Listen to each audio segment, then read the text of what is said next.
Okay, good evening, everyone. Welcome to the July 13th, 2026 council meeting. Council, we've got Councillor Donaldson, Councillor Shukin, myself in the room. Online, we have Councillor Gray. Councillor Gray, can you hear us? Yes, I can. Thank you very much. Thank you. So, Council, before you, we have the agenda as amended with the addition of the late items. Is that all right? Yep. Moved by Councillor Shukin, seconded by Councillor Donaldson as amended. All in favor?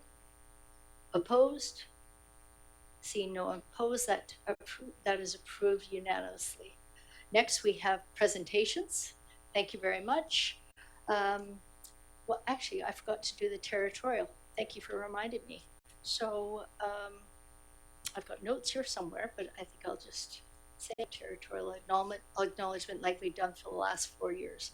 So we sit on the land of the Coast Salish people, and we acknowledge and recognize our First Nations community, especially the Jano First Nations, to our near west here, the Pachidat, far west out near Port Renfrew, as well as the Sook First Nation, the Songhees, and the Esquimalt First Nations.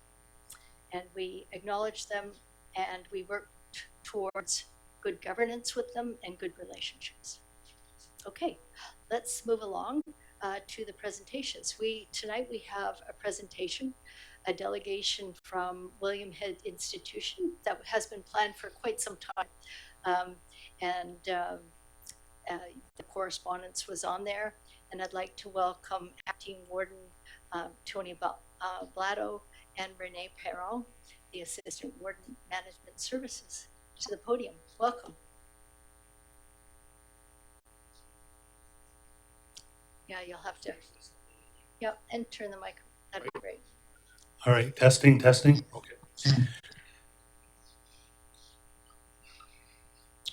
Good evening, Mayor Little, council members, staff, and community members.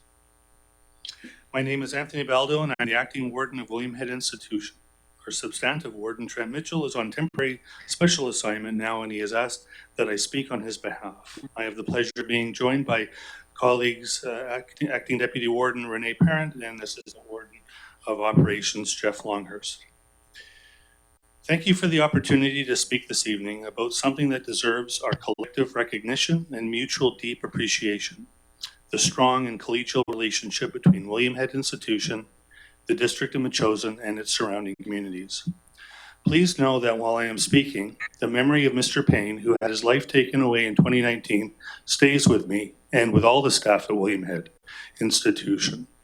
Our thoughts continue to be with the family and friends of Mr. Payne. William Head Institution sits on the traditional territory of the Beecher Bay First Nation, who thoughtfully granted us the name Sianu, Land of the Salmon People, during our 50-year recognition ceremony in 2009. Established in 1959, William Head Institution, a 200-bed capacity minimum security facility, has been a proud member and neighbor within the community of Metchosin for nearly 70 years. Historically, correctional facilities are often understood through the lens of their security mandate. While public safety and accountability remain fundamental responsibilities and are top of mind each day in the decisions made at William Head, they are a crucial part of a larger picture. Within the William Head Institution community are dedicated professionals, volunteers, and community stakeholders who work every day to promote rehabilitation, support personal growth, and prepare individuals for successful reintegration into society and back into our local communities. What makes the relationship between William Head Institution and the community of Metchosin special is the understanding that public safety and rehabilitation can only occur when the community and William Head Institution is part of the same narrative and are striving towards the same goals.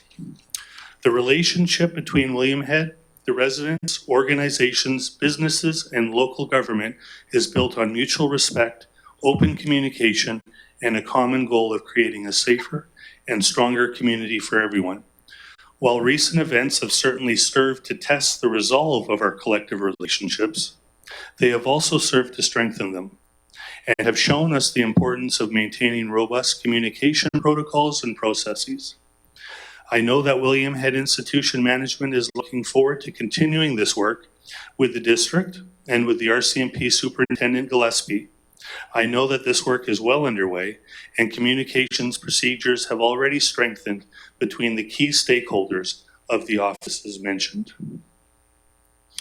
We have also seen the benefits of this partnership and how William Head Institution offenders have given back to the immediate Metchosin community through community service escorted temporary absences, educational opportunities, community initiatives, charitable projects, and ongoing dialogue that brings people together rather than keeping them apart.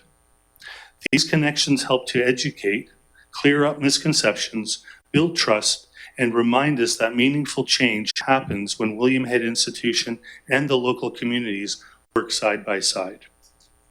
In fact, further to the community service escorted at temporary absence, as I mentioned, offenders approved for this program have actually painted the exterior of this building, engaged in the annual setup and takedown of staging equipment for Metchosin days year after year, repaired and painted the pavilion, as well as the riding ring, and have recently assisted in the cleanup of the St. Mary the Virgin Church Cemetery. The men have for 20 years or more have also been the go-to team to clean up the gorse and the broom epidemic that is in our community. You'll also see them doing trail cleanup and remediation as well on occasion. Moreover, it was our Community Connections group made up of particularly talented offenders who built a little library across the way and have built thousands of toys, sock puppets, and items for charitable auctions over the years. These activities occur daily and the reach is throughout the CRD and beyond. This is community in action.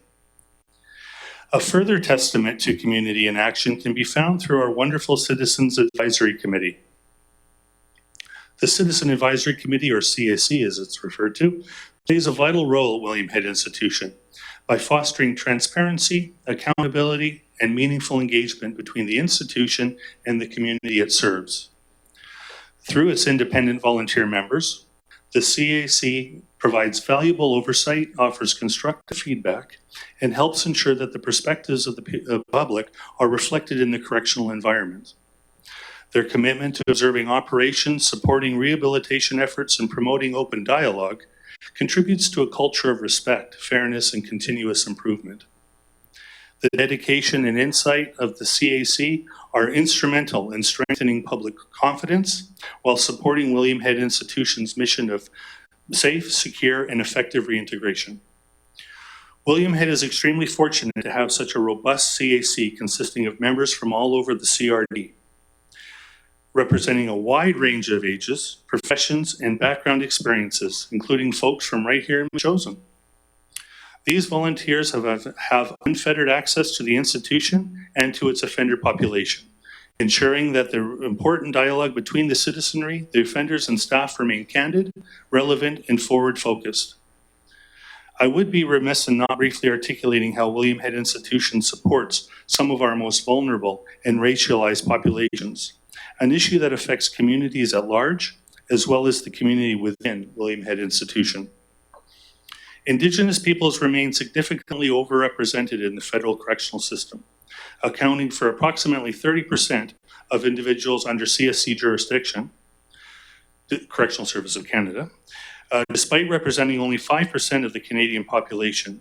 CSC recognizes that the disparity reflects broader systemic inequities and committed to addressing it through enhanced cultural supports, streamlined release processes, and targeted reintegration and employment initiatives. These efforts have contributed to increased discretionary releases for our Indigenous offenders and reduced rates of gradual return to federal custody within 5 years of sentence completion. The Correctional Service of Canada also has developed a phased Black offender strategy to address the overrepresentation of our offenders in the correctional system. The first phase has already been completed, but including the identification of promising initiatives across the country, efforts to expand successful pilot programs into national practices have been undertaken. In January 2025, CSE shared a draft of the strategy with the Black offenders whose feedback was generally supportive, while ongoing consultations with Black-led community organizations. CSE is currently using current funding to implement, evaluate, and research further initiatives to better understand and improve outcomes for our Black offenders. But community engagement, is also about reciprocity. In the continued spirit of meaningful community engagement and meeting people where they're at culturally, the offenders of William Head Institution have hosted several ethnocultural events, symposiums, and forums over the past several years. In fact, William Head Institution for the past 10 years has been counted on to spend nearly 70% of the entire region's ethnocultural budget year over year. William has been able to do this as it enjoys very progressive and enlightened relationships with the Intercultural Association of Victoria, Dr. Lisa Gunderson, and the University of Victoria, just to name a couple. Community partnerships such as these are yet another key to contributing to public safety. Perhaps our longest community outreach venture can be found in the annual William Head On Stage theatre performances, or WHOS for short. I'm sure many people in the audience are familiar with WHOS. For 45 years, WHOS has stood as an extraordinary example of transformative power of art, it's easy for me to say, creativity and community. Through its remarkable performances written by the offenders, the program has provided a platform for personal growth, self-expression, and meaningful connection, touching the lives of participants, audiences, volunteers, and supporters alike. This milestone 45th year, this fall, celebrates not only decades of outstanding theatrical productions, but also a lasting commitment to rehabilitation, inclusion, and hope. The dedication, talent, and perseverance of the offenders, community partners, and of the supportive community CRD-wide have created a legacy that continues to inspire, demonstrating how the performing arts can foster understanding, build confidence, and bring people together. It should be noted that WHOS hosts approximately 2,000 paying guests to see its performance each year. That's 2,000 paying guests. The healthy relationship between William Head Institution and the Metchosin community has not been built overnight. It has been built through years, nearly 70 years in fact, of listening, cooperation, problem solving, and shared successes. It is strengthened when challenges are addressed respectfully and timely, and when opportunities are embraced together. This evening, I recognize a partnership that reflects those principles. We celebrate the understanding that every person has the capacity for growth, that public institutions can be positive community partners, and that a community is strongest when it works together toward common goals.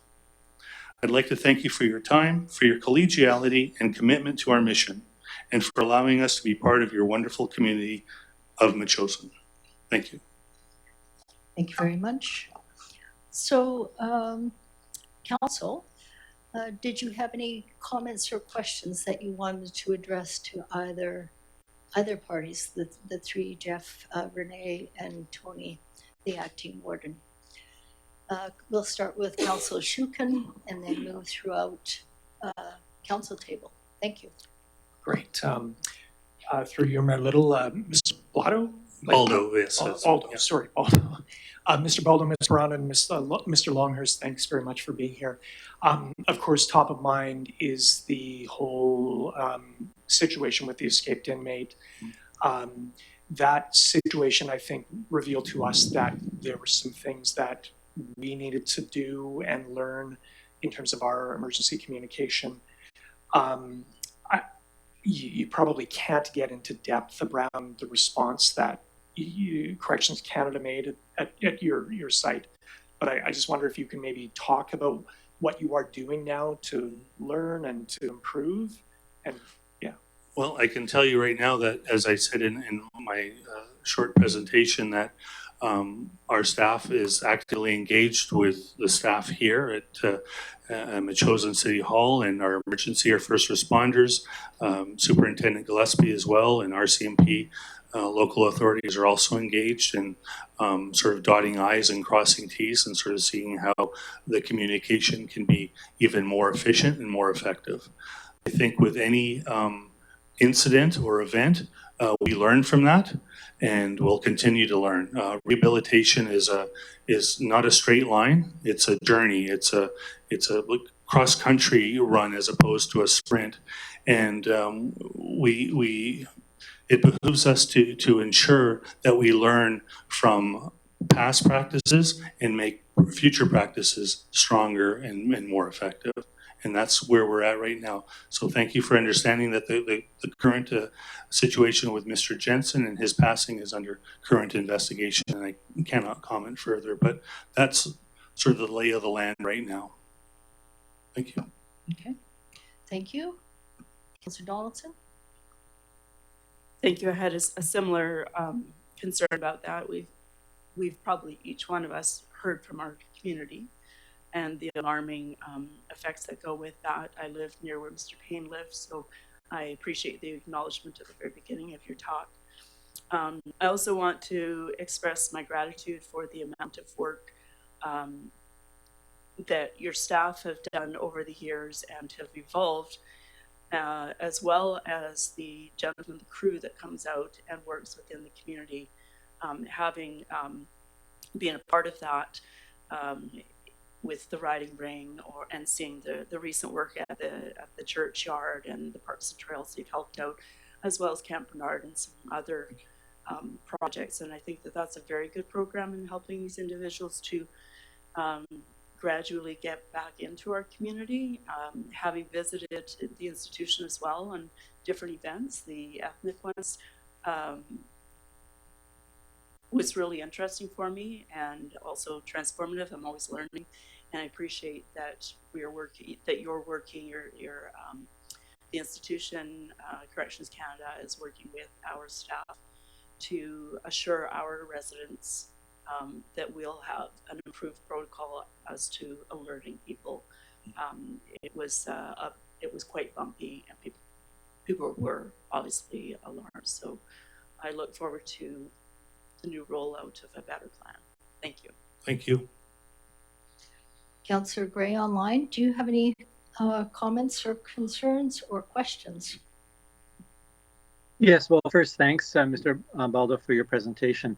And I do want to recognize the contributions your inmates make in our community. So thank you for that, and thank you to the inmates.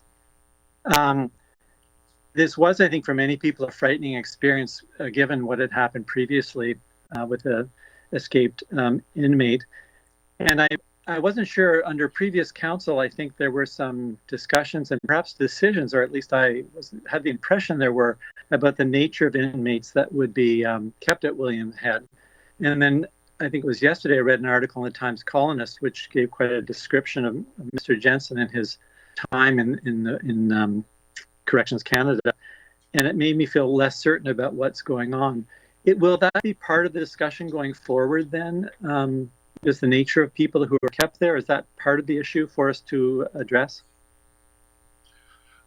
Well, I guess how I can respond is that after Mr. Payne's the taking of Mr. Payne's life in 2019, there were adjustments and changes made, and how we screen offenders and exactly what offender profile comes to William Head Institution. I can assure you that those practices are still in play, and as I said earlier, in corrections, in a minimum security facility, I would be remiss to say if I told you that there would be no risk. I think that everybody would understand in human behavior that there is no such thing as no risk, and it's low risk that we subscribe to. So to answer your question more directly is, we will continue to review closely how we screen offenders to come to William Head Institution, yes. And in Mr. Jensen's case, As has been reported, there were a lot of factors that affected Mr. Jensen's behavior and stay, and we will continue to revisit how we supported Mr. Jensen and what we can do differently going forward. Thank you. Thank you for those comments and for the work that you're doing on that front. The second issue I wanted to ask about was simply the one of communication. I read in the paper that police were going door to door. Otherwise, I heard from residents that there was something on Facebook. But is there a way that we notify residents when there's a concern of an inmate escaping, or is that it, door to door on Facebook? Well, I can only speak from how we notify. We have a set list of contacts that we contact during an escape or other similar type of event. And I know that when we went through our terms of reference and our contingency plan, we checked every bit of the steps along the way. Now, what I can't speak to is what happened internally from this level, if you will. But as I said earlier in my presentation, that we will do whatever we can to help smooth and fill any gaps that may have were experienced 3 or 4 weeks ago. I guess maybe what I'm curious about, the chair, is whether it's the police, the institution, or the district who's responsible to kind of get the information out to residents. I'm not aware of the protocols on that, and this was kind of really uncertain. I only heard about it, through an email, and then later heard about Facebook. But is there who's responsible for letting residents know? Is that the district or the institution or the police or all three? Well, again, we notify the police immediately, and we also notify site contacts in this office immediately as well. After that, in terms of direct public consult or notification, we, as the site, don't do that. We have to go through our law enforcement partners and our community partners for that information to get through. As you can appreciate, we're dealing with the emergent situation of a missing offender at that time, but we also have the duty to make sure that what we know we disseminate to our immediate community as soon as practicable. Thank you. Okay, thank you. We're just going to turn to Bob Payette, our CAO. Go ahead, Bob. Thanks, through the chair. Thanks for all the information, Deputy Warden. That's all good. People want to hear that, and if it's possible to have your comments, we could, maybe make that public as well, so people can read, because not everybody's here tonight, obviously, or listening. Couple things. It would be interesting. I would be interested to know who, when you refer to screening for inmates, I guess you call them, to be in Metchosin, like who exactly does that?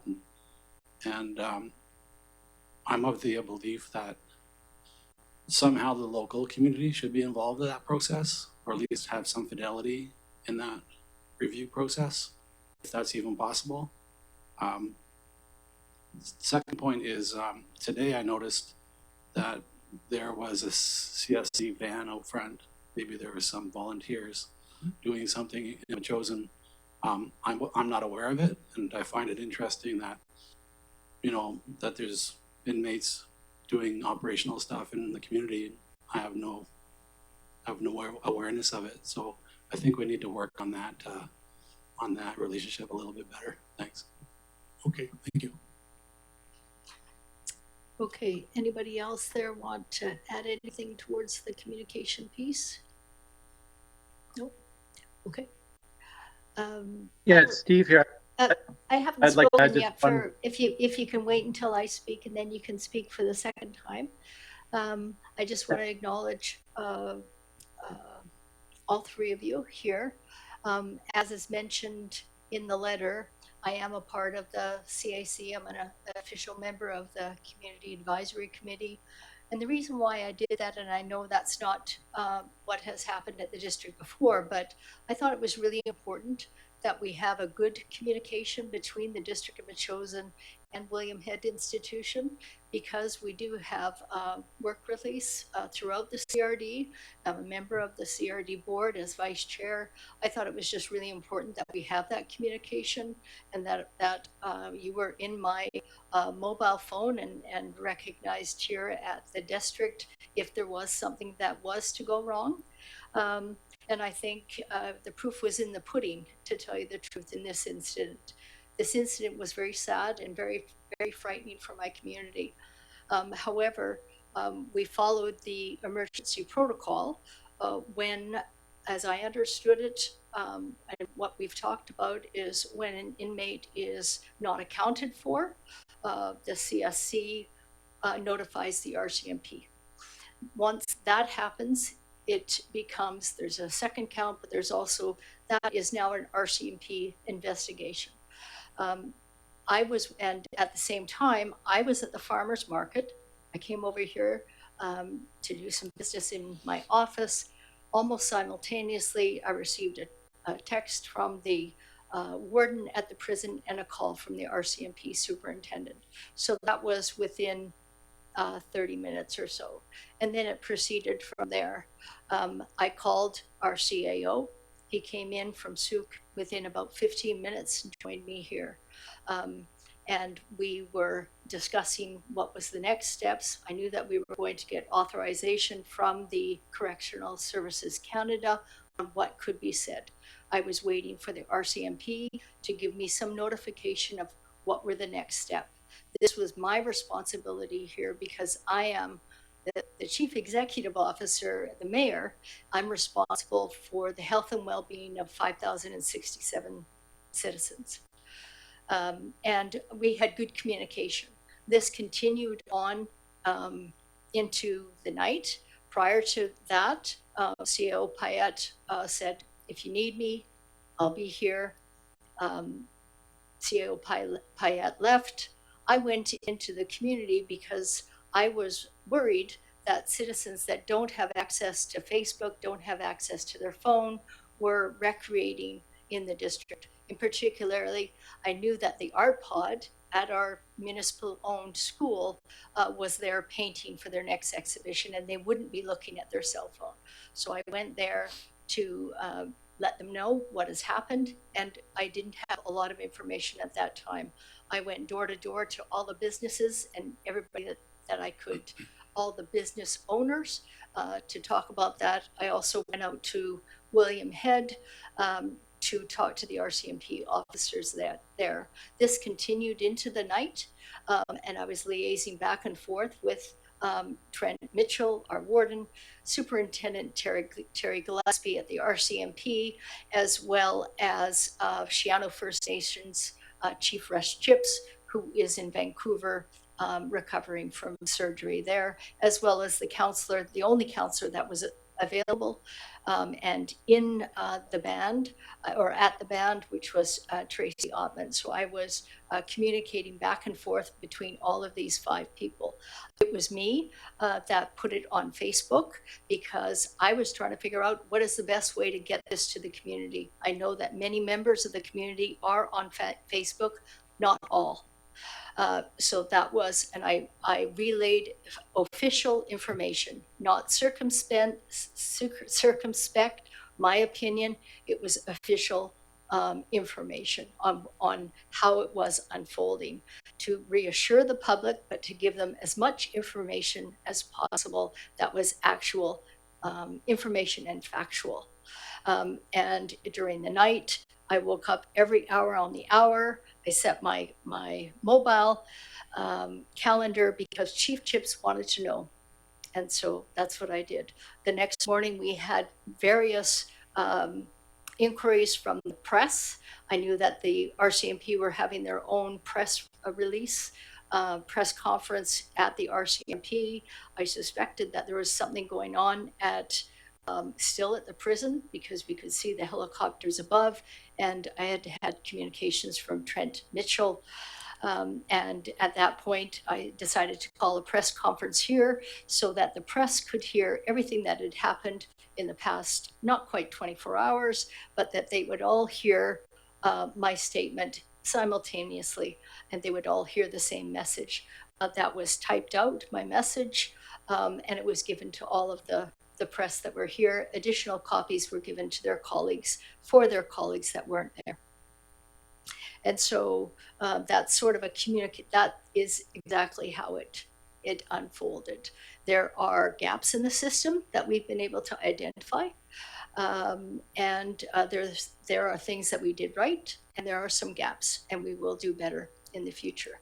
But I'm very, very happy that I've spent the time over the past 4 years to have those good communications, to meet monthly with the personnel at William Head Institution, as well as good communications with our new superintendent of the RCMP, Terry Gillespie, and his colleagues. Okay. Any other comments or concerns? Okay, with that, I'll thank you. Thank you. Yes, Okay. Thank you. Councillor. And Sure. you don't have to stay. We've got a long night, and I imagine you don't want to stay for till 11. So thank you very much for joining us. Thank you, Mayor. Mayor Little, you'd asked if I had another comment, and I do. I'm sorry? It's a council. Right? You'd asked if I had another question or comment, and I do have one. Oh, I apologize. Go ahead. Yeah, well, thank you for reporting out on your activities. And I very much appreciate that businesses were notified. My concern, I guess, lies with the residents of the community. And I think that Facebook and email just doesn't cut it. And I'm wondering if we might get advice from the institution if our role is in fact to notify residents rather than the police. Maybe in our communications plan that we're building now, or the protocols that we heard about a moment ago being revised, we might find out from the institution or from Corrections Canada what's done in other communities and how do they manage it. Are there lessons we can get there? Is there anything like Amber Alert type activity or phone trees? We have our emergency pods, which kicked into action, but delayed. And then the other point, so just I think it would be good if that communication plan as it's developed came back to council so we could see it and share it with the public. And then my final comment would be that it would be really great to know what the messages actually were. I think they were lock your doors, but but I don't know really what else was out there. Did we talk about outbuildings? Be careful about outbuildings, or check on your neighbors. I'm not totally sure. I didn't really see anything in that regard out to residents. So those are just my comments about if we could have a report back to council from staff as they work forward on it. Thank you very much. Do you wish to comment on that? I can definitely comment on the first part that did you want to come up and, okay. I'll have Jeff come up. He was doing the hard work here with regards to that. Okay. Thank you for joining us, Mr. Longhurst. Go ahead. Okay, I gotta lower this a little bit. Yeah, there was a big tall guy here. Okay, can everybody hear me okay? Yes, so the question going back about notification for public. I believe that's something that we might be able to take a look at in the future. I do have contacts at other minimum sites across the country. So this is something that is sort of in my wheelhouse of the side of things. So I can explore that as we go into the future. Was there another question that was attached to that? So may I? I think The coding, Go ahead. speaking for the council, Gray, the coding like lock your door or whatever, like, Oh, okay. what does that mean? Yeah, Or- we don't do that. We don't say lock your door. We don't do any of that kind of stuff. So I'm not sure where that would have came from, but it wouldn't be from a Correctional Service of Canada site. So. Right, and that makes sense to me, because once the prison, as I understand, the Correctional Services Canada, notifies the RCMP, it's no longer Correctional Services jurisdiction, if I'm using the correct terminology. The jurisdiction is actually RCMP. It's now their investigation. Yes. And once, and Yeah, it becomes a command center within the site. So then it's a joint force between our operations and the RCMP. right, so the communications regarding that would be an RCMP piece. Yes. Any notification would be an RCMP piece. Yeah. Yeah. Okay. Okay, we forgot to mention, I did liaise with Kathleen Sutherland, our volunteer emergency management coordinator, that evening. And she had, what had happened, she had a resident earlier in the day respond that she had heard there was an incident at William Head Institution. She immediately went to Facebook to see if there was something on there. She saw my post and saw that it was on official Correctional Services Canada notification and their verbiage. And she took that as authorization that she had factual information that she could then send out to all the pod leaders, the pod leaders throughout the district. So anybody that has signed up for that, being in a pod and who had access to a computer or a phone, would have received that pod notification. And I think that was about, I don't have my notes with me, but it's about 3:00 in the afternoon or so. So we've continually asked people to sign up for those notifications. If people don't want, if they want to live off the grid, if they want to be left alone, we have honored that. And we don't have a phone number for, we don't have a email address for every resident. It's if you've opted into the system, you would have received that notification. And one of the council members here did say that his wife is a pod leader, and he received that notification at the same time. And so that's good that the pod system worked in that case, and many residents were notified by the pod system. Okay. Any other questions? Okay, with that, thank you very much to the three of you. Yeah.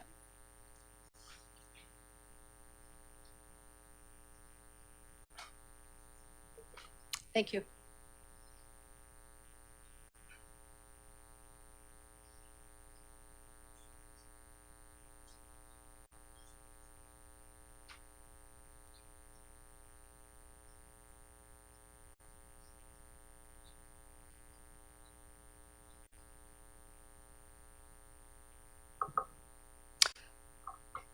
Okay, next we're going to move to public participation.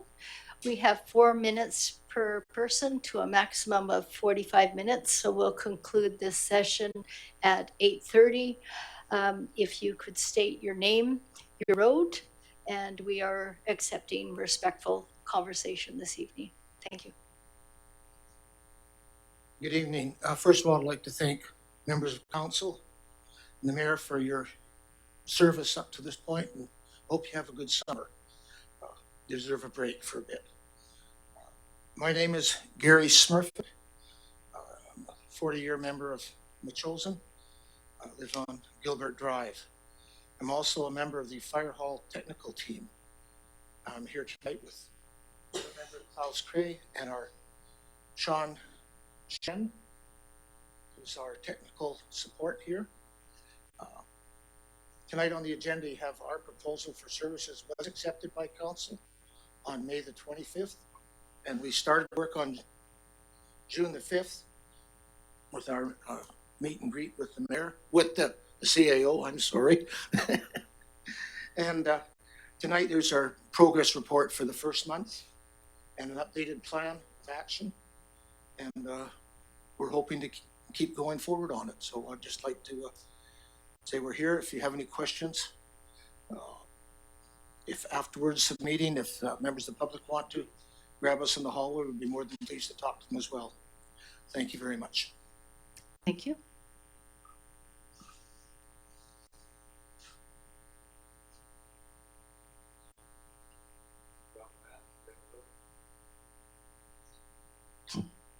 John Rans, Taylor Road. Just want to make a correction, Mayor Little. I mean, you said that good communication hasn't happened before. Well, that's just not true. We've always had good communication with William Head. I served on the CAC myself for several years.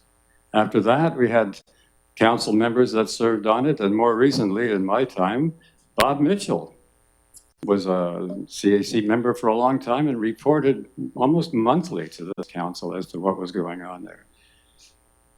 And as to how the community got alerted, I was immediately alerted by the RCMP whenever there was any problems with William Head. I immediately referred that initially, and then just it was automatic, went to Chief Dunlop's community alert system. And that community alert system was very heavily subscribed by residents of this community. So that was the main way it got sent out. Also, then we contacted staff, and staff put it on the website and did all sorts of other stuff too. The community knew, but primarily through Chief Dunlop's community alert system instantly when something like that happened. And, you know, this previous councils, we were heavily involved with Corrections Canada, particularly with the murder that took place. And the problem there was the overrides. It was the sending warden overrides. And we, and myself, we went right to some of the top people in the Corrections Canada thing right across the country and worked on that, and the overrides were changed. Not a lot, but they were changed. And those are the changes that I believe that this, the assistant warden was referring to. But anyways, we had very good communications. We had set up really positive structures where the community could be advised. So I'd appreciate it if you didn't say good communication has only happened now and it never occurred before. We don't usually respond during public participation, but I will respond.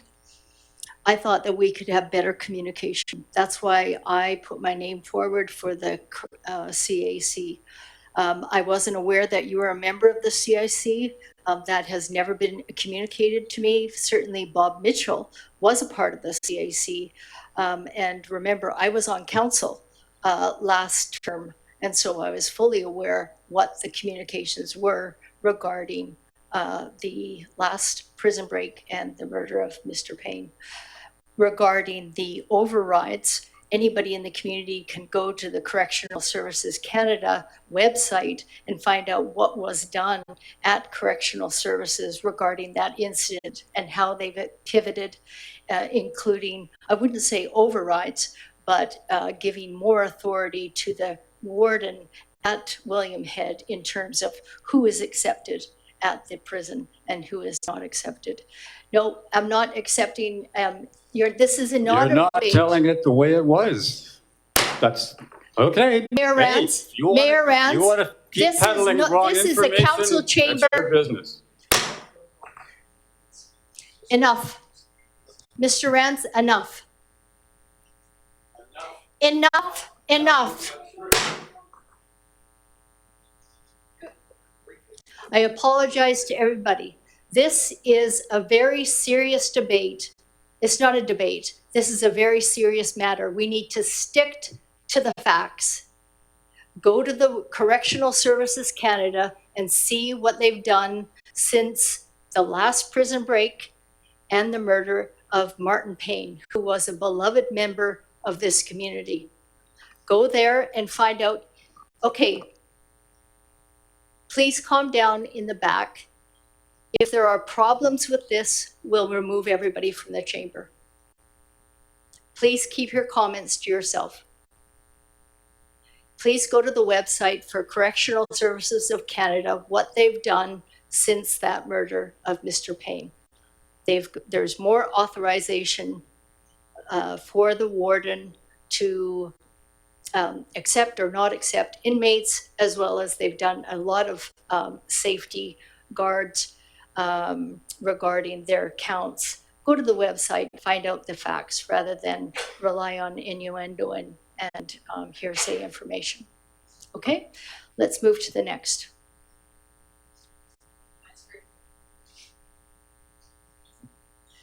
Patty Whitehouse, Rocky Point Road, and I just want to express my appreciation for the very readable and informative progress report from the fire hall technician team. Thank you.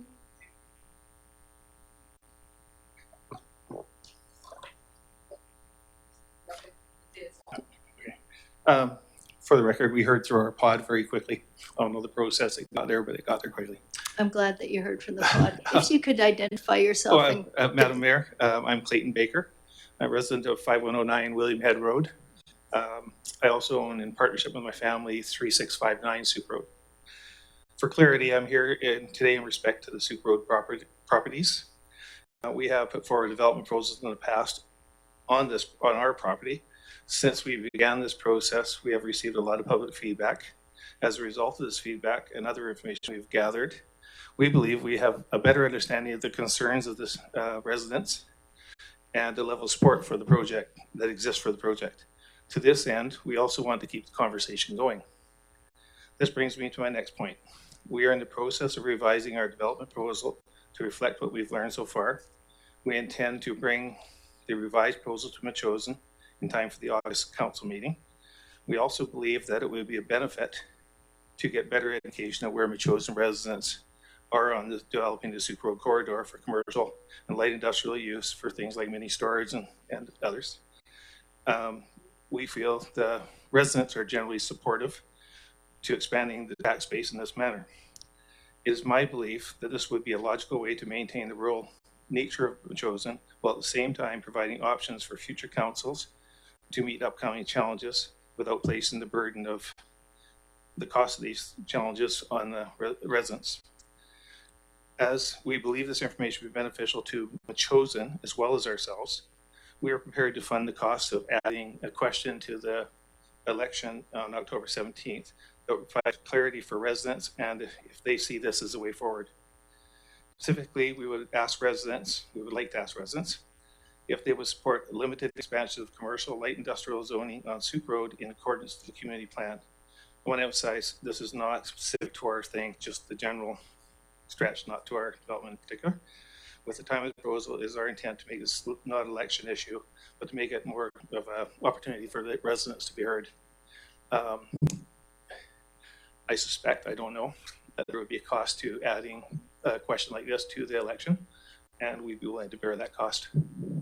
So, respectfully, thank you. Okay, just to clarify, there's no council meeting in August. There is a September 21st meeting. Then I screwed up my research. Oh, that's fine. That's yeah, fine. okay. Okay, thank you. Mm-hmm. Thank you.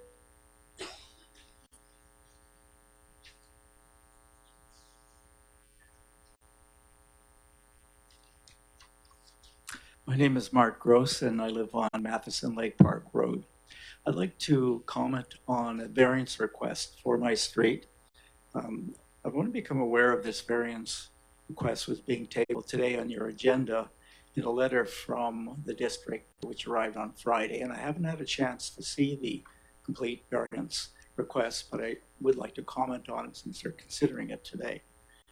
My first point is that I'm the neighbor that would probably be most impacted. This is a variance request for a secondary suite, and the variance is to increase the distance allowable. So I'm probably the neighbor that would be most affected by this because it's moving in the direction of my property. It's moving towards my property line.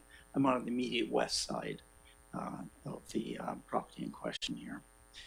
And my family's concern is that this potentially increases disturbance and noise and voices. This summer, for the first time in the 3 years that we've lived there, we could actually hear personal discussions from their property as they're building the home.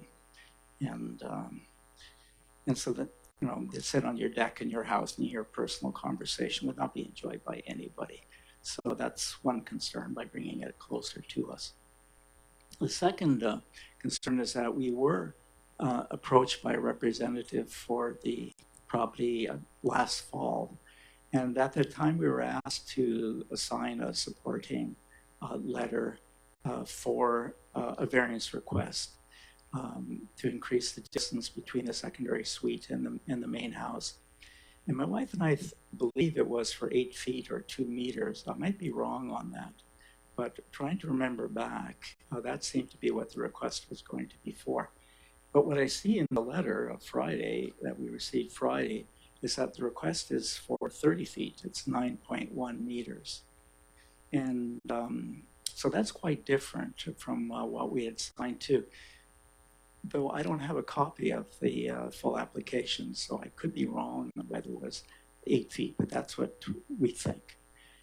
So we signed in good faith because we wanted to welcome the neighbors. And this seems to be a little bit bad faith. That's the impression it gives us. So we're unsure about that. The third comment point is that I'm not sure that a 61% increase to the bylaw is appropriate for what Metchosin wants to achieve with these bylaws. I believe what it wants to achieve is keeping the footprint of construction small, and that's meant to contribute to the ambiance of Metchosin with its open spaces and biodiversity and so forth. And if this were passed, then it seems to me it sets a precedence of other properties, even on our street, but certainly elsewhere as they come up in the future, that such a significant variance was allowed. So those are the 3 points. Our concern about disturbance as it comes closer to us, the issue about what had we been approached to agree upon, and thirdly, whether it suits Metchosin. So we welcome the neighbors, but we think they're overreaching perhaps within the Metchosin framework to achieve something that is perhaps inappropriate.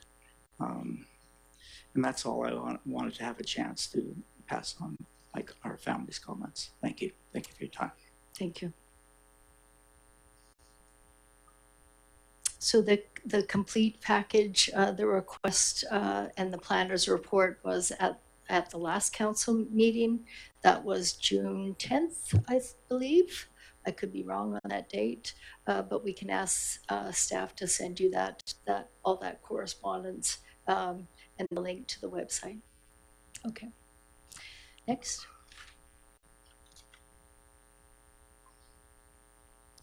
Hi, my name is Lynn Pollock. I'm not a resident of Metchosin, so I apologize for that. However, I'm here to speak on behalf of the amendment application for zoning for 3280 Woodruff Road. So my name, like I said, is Lynn Pollock. I'm the daughter of John and Peggy Jervis, who own the property at 3280 Woodruff Road. My parents owned the property for 66 years. In more recent years, while my mother was still alive, she had an agreement with CRD to purchase a large portion of the property for parking.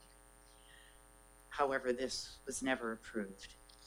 The property means so much to me personally. Ms. Pollock? Yes. We've got a member of council online, so if you can just speak directly into it, that would be great. I'm sorry. That's fine. Just direct us here. Thank you. I'd rather not, but I know. Thank you. This property means so much to me personally. After my mother passed away and my brother and I inherited the property, we both realized that even if we bought each other out, we couldn't afford to do the upgrades that were needed. Nor would it be smart at our ages of 66 and 68 to take on the responsibility of the property. It was so important to my brother and I that we sold this property to the right buyer. We adamantly agreed after my mother passed away that we didn't want a developer to purchase the property, that we wanted it to be kept intact. And as you can appreciate, when you're selling a property, you really can't force another person to do something or not do something. We were approached by the Victoria Humane Society and a deal was made. It was a perfect sale for my brother and I. as we knew the property would be kept whole, or we thought. The Victoria Humane Society has graciously allowed my brother and I to put a plaque on the property in memory of our parents. It reads, "Loving caretakers of this property for 66 years." I'm sorry. It's okay.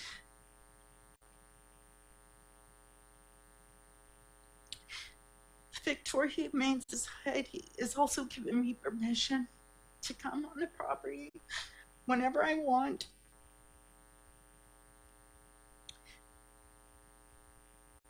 And I have done that. I've done that many times. My mom subscribed to beautiful BC magazine, so whenever it comes, I get a call, the magazine's there. So I've been there a lot. I've seen the improvements they've done to the property. For example, a new septic field. The old field was 54 years old. Another example of improvements on the property was enormous amounts of Scotch broom removed. Both of these are examples of huge environment improvements, all improvements I've seen personally. I did write a letter. So I write the letter in support of Penny Stone and the Victoria Humane Society application for a zoning change. They've been totally environmentally respectful and responsible with this property.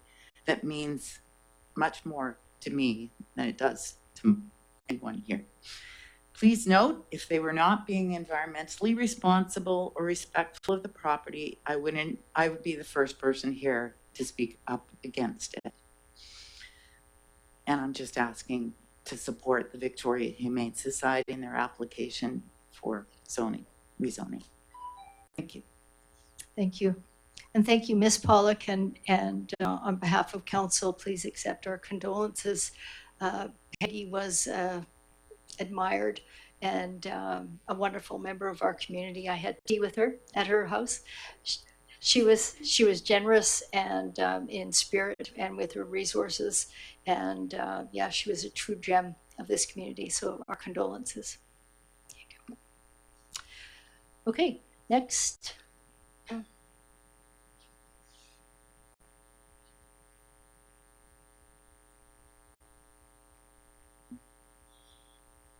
Gary Lamb, Hackmore Drive. I just want to raise a comment regarding the tax exemptions being sought. In that many of the groups seeking the tax exemption are registered charities, and as such are able to provide tax deductible receipts. And individuals can then claim a tax deduction for their contribution, whereas increased property taxes are not tax deductible. Thank you.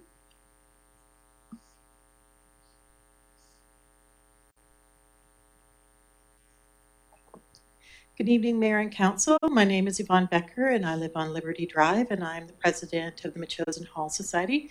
I want to thank staff for their report and for recognizing the Hall Society continues to meet the criteria for the permissive tax exemption.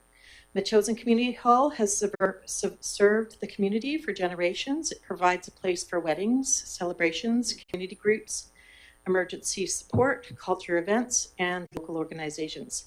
Like many non-profits, we rely on certainty so we can budget responsibly, plan maintenance, and continue serving residents. The traditional permissive tax exemption framework has provided that certainty for many years. From the Hall Society perspective, restoring that framework for 2027 would allow us to focus on operating the Hall rather than wondering how future funding decisions may change from year to year, along with the added volunteer time to apply for the required grants. Whatever council decides about the long-term direction of this policy in the future, we respectfully ask that the organizations which clearly qualify under the current criteria continue to receive the stability they need to serve the community. Thank you for your time and for your consideration. Thank you, Ms. Becker. Did you identify yourself as a trustee? I didn't hear it, sorry. I'm not a trustee. I'm the president of the Hall Society. Okay, thank you.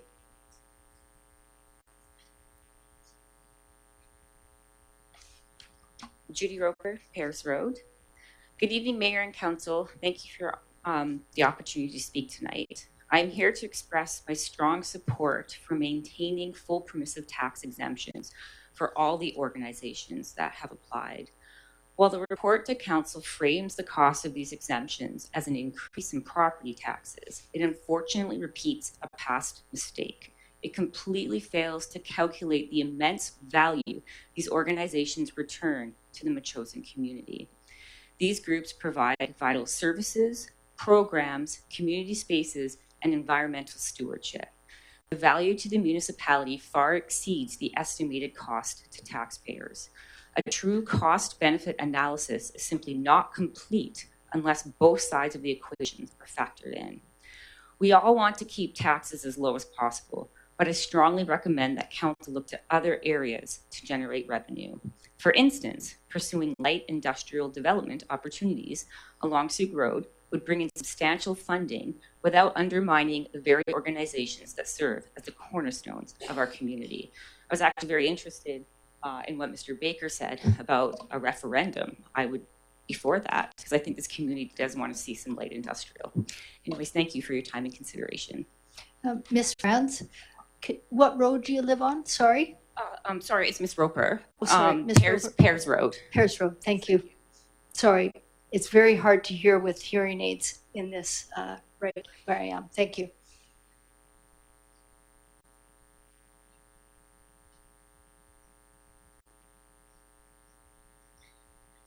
Hello, Rachel Olson, Tipton Avenue. Good evening, Mayor and Council. My name is Rachel Olson. I'm the Secretary of the Victoria Motorcycle Club. I'm here in support of the club regarding our application for the permissive tax exemption. Thank you for the opportunity to appear. The Victoria Motorcycle Club has been in continuous operation since 1912, making us one of the oldest and largest motorcycle clubs in Canada. Our property is one of only 2 sanctioned off-road vehicle sites on the South Vancouver Island, providing safe, dedicated space for families to enjoy sport in our region. In the past year, as noted in our application, we've hosted the Metchosin Fire Department, the Search and Rescue, and the Metchosin Scouts, providing our facilities at no cost to support their training, and we support the fire department further through fundraising through our annual hill climb. We've also worked directly with the Metchosin Fire Department on fire smarting our property, work that was recently recognized in the Metchosin Muse for its role in protecting our neighbors and the surrounding community. As stewards of this land, we take our responsibility to the surrounding environment seriously. We are currently developing a master plan that will guide the long-term sustainable and use of our trails, one that balances our members' passion for the sport through thoughtful land management, habitat protection, and erosion control. Our goal is to ensure that our property continues to serve both our community and the natural environment around it for generations to come. I'm available to answer any questions if you have anything about our application. Thank you for your time. Thank you.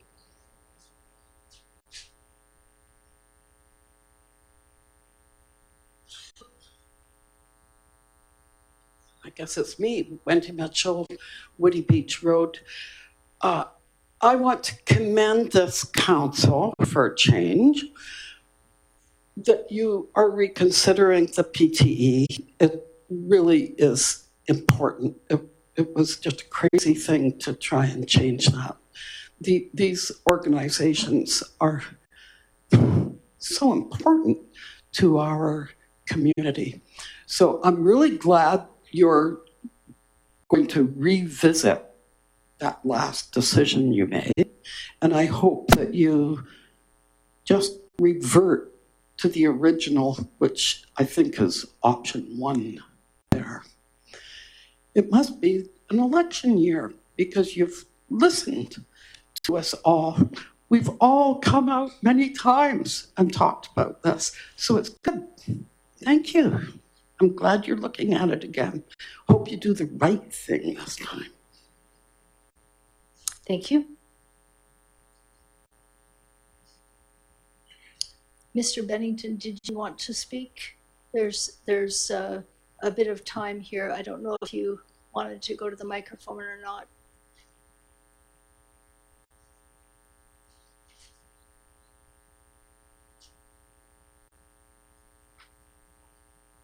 I would just like to, sorry, it's Ed Bennington from Tavane Road.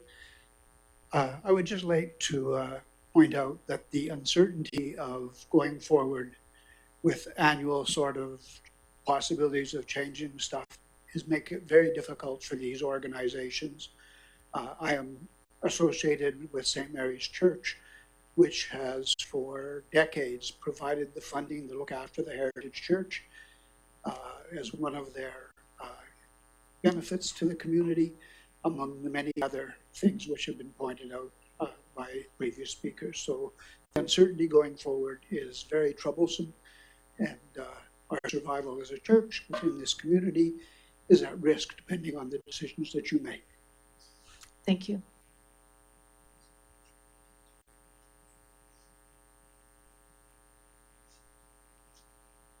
Okay, see no one. Good evening, Kiara Kahakawila, Perry Crossroad, speaking in support of the permissive tax exemptions as someone who sat at this table for a number of years and provided those tax exemptions to most of the organizations that are on this list. They do require stable funding. They do require the ability to know in advance what that funding will look like so that they can look at what their programs are, what capital projects that they might need to consider for this year or the next year, or as they're doing their own financial planning. The volunteer organizations and not-for-profit organizations within Metchosin, most of whom are asking for these permissive tax exemptions, are ones that provide the fabric of this community and what it all is that we hold dear as Metchosin. Without the contributions that they do that may or may not be monetary in value, allows us to be proud Metchosinites and to continue having the environment that we live in, which is rural in nature, but also allows us to function. The other item that I would like to speak to is in regards to Stacey Charles's Chiano First Nation Canoe Family Partnership request. Honestly, my suggestion would be if you've got some money left over in your grants and aids or in your council discretionary fund, that you would consider providing them with a donation. It is one of those things where they actually do quite a bit of good work, and this is great for their community. I've had an opportunity in the past to sponsor this personally through my business, and they come asking with the best intentions at heart in order to provide their youth, in particular, the opportunity to participate in the tribal journeys. Thank you. Thank you.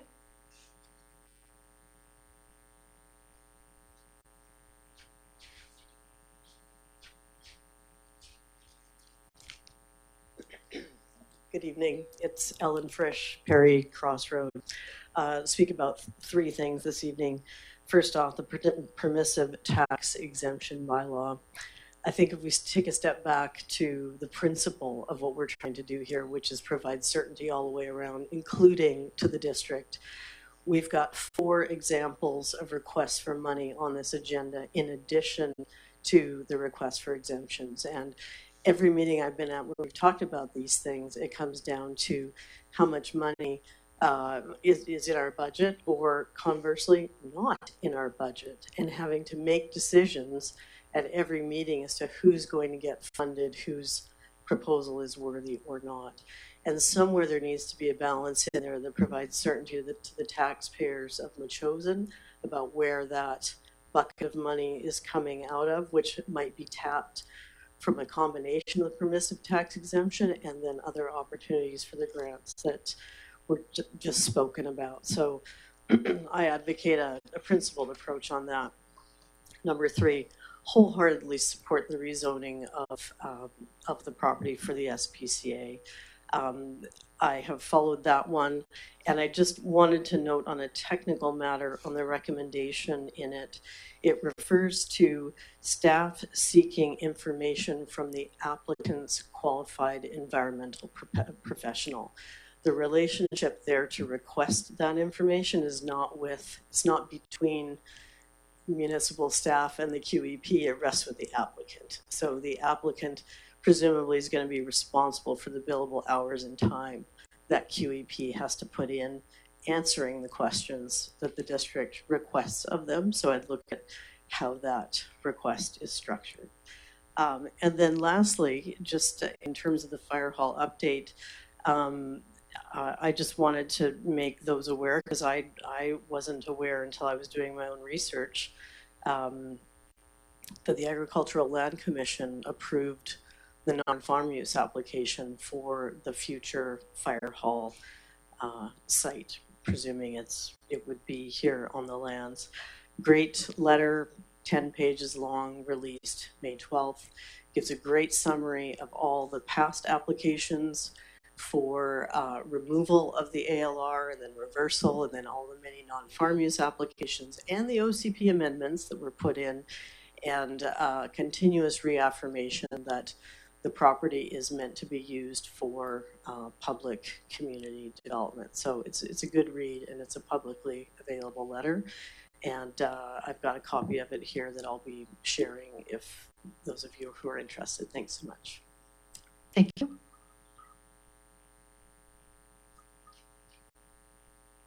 Okay. Seeing no other comments, we'll conclude public participation and move along in our agenda. Next, council, we've got the adoption of the minutes. This is for the June 22nd, 2026 regular council meeting. Move adoption. Moved by Councillor Shukin, seconded by Councillor Donaldson. All in favor? Opposed? Not opposed. If you're opposed, Councillor Gray, just scream out, okay? Otherwise, I will take it as in voting in the affirmative.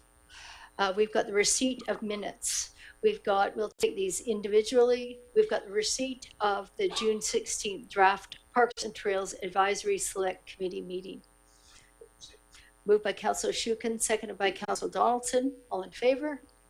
Opposed? Carried. Thank you. We've got the June. May I ask a question? I had a question to ask. I'm wondering if the Parks and Trails draft master plan will come forward for council. I'm going to ask Councillor Shukin to answer this. Could you answer the question? Yes. And what is interesting about the master plan, two things. There is the potential of a significant revision because we're no longer, ideally after tonight, talking about the bufferland as a potential park, but as a park. So there'll be some revisions around that. We are also working on some mapping as well, and that is underway. I have received comments from Councillor Donaldson, Councillor Gray, from EASC, from members of the community, and we're also factoring those into a new draft, and I'm hoping to circulate that before too long. So, okay, thank you. Okay, that motion was passed. We'll move along to June 23rd, Metchosin Environment Select Committee. One of you at the table, go ahead. Move adoption. Moved by Councillor Shukin, seconded by Councillor Donaldson. Comment. Yes, it's Steve here. I just wanted to mention an important event happened at our last meeting, and that is that Bill Cave gave notice that he would be stepping down from MEASC. Bill's been a long-time member and a Metchosin Friends of the Earth Award winner. We really appreciated Bill's input over these years, and we'll be sure to recognize him further. Thank you. Thank you. I see nodding heads at the table. We welcome his wise guidance here. Thank you. Okay, I'll call the question then on the adoption of the Metchosin Environmental Advisory Select Committee meeting of June 23rd. Call the question. All in favor? Seeing no one opposed, that is carried. Yep. I think we may have missed the special planning committee, or jumped ahead. I'll go back. Thank you for that. For adoption, the June 23rd Special Community Planning Committee minutes. Go ahead, Councillor. Proceed. Moved by Councillor Donaldson, Councillor Shukin, seconded by Councillor Donaldson. All in favor? Opposed? Hearing none opposed. Move along to the June 25th Healthy Community Advisory Select Committee meeting minutes. Move receipt. This is moved by Councillor Shukin, seconded by Councillor, oh yeah, it is received. Councillor Donaldson, all in favor? No one opposed? That carries. Okay, moving along to the mayor's update. I'll be as brief as possible as soon as I get this up on my screen. Okay. Once a month at a council meeting, I give a written report regarding my activities regionally and within the district. This time it was just, there's been a lot going on. I did it in point form, and I gave you links to all the different media reports, as well as different communiques, for instance, by Royal Roads University. So I'll just name them. Celebration of Life for Lillian Marie Schbach, who died in office. She died in May 2nd of this year. There was a celebration of life held at Royal Roads University on June 13th. I was asked by the family of Lillian to give a tribute to her, as well as the celebration of life was hosted by the city of Langford. The female counselors were the MCs for the event: Mary Wagner, Colby Harder, and Kimberly Gowrie. Ted Robbins, the CAO of the CRD, also gave a tribute, as well as Lillian's daughter-in-law, Tanya Sunshine. Royal Roads has set up an entrance award, and an endowment in Lillian's honor has been established. The CRD will honor Lillian's name on an annual basis. That was also reported in the news. Every year, I've been delighted to attend the Camosun College Spring Convocation. This year was June 17th. This was the 4th year in a row. It was really an extraordinary event. I wish all of council could have been there. There were drummers, celebration, territorial acknowledgements, Sam Scott, a respected knowledge keeper, cultural facilitator, ceremonial drummer from the Sartlip First Nation was there. He is the son of Elder May Sam, as many of you know her, very revered, and has deep family ties to the First Nations. The Governor General's Collegiate Bronze Medal was awarded to Gayang Yu. This event was hosted by Dr. Wayne Trotter, the president of Camosun College. There is a change of command. There was a change of command at CFB Esquimalt. I attended the ceremony in May. The ceremony was to mark the change of command between Samuel Patchell, CD, to Blair Brown, OMM, MSc, CD. This was at the invitation of Kevin Whiteside, our base commander. There was, of course, welcoming and blessings from Chief Jerome Thomas of Esquimalt First Nations. That was also covered in the news. I did have a lengthy conversation with Chief Jerome Thomas, who I've met previously as a part of, as vice chair of the CRD when we've gone out. You okay? Yeah, okay. Do you have a cough drop? Okay, good. Anyways, that was a wonderful event. We did have an open house as part of the Victoria Family Court and Youth Justice Committee. This is a delegated CRD commission. I'm chair of that committee. As you've known, last month I shepherded in our annual 2025 report. This was our open house to welcome back all those service providers that provide valuable service for youth and families in our region. It was a wild success. On that note, I forgot to mention that I have gone to Langford Council and to View Royal Council to also shepherd in that report of the Victoria Family Court and Youth Justice, as is my responsibilities as chair of that delegated CRD commission. I also attended the cadets at the SCC Beacon Hill, the 47th annual ceremonial review. It was a marvelous event, particularly because it was attended by the cadets themselves and their family. It was so celebratory. I was joined by regional partners, Doug Kobayashi, the Mayor of Colwood, the Mayor of Langford, Scott Goodmanson, as well as MP Jeff Kibble from, where is he, the MP in Shawnigan Lake area to the Malahat.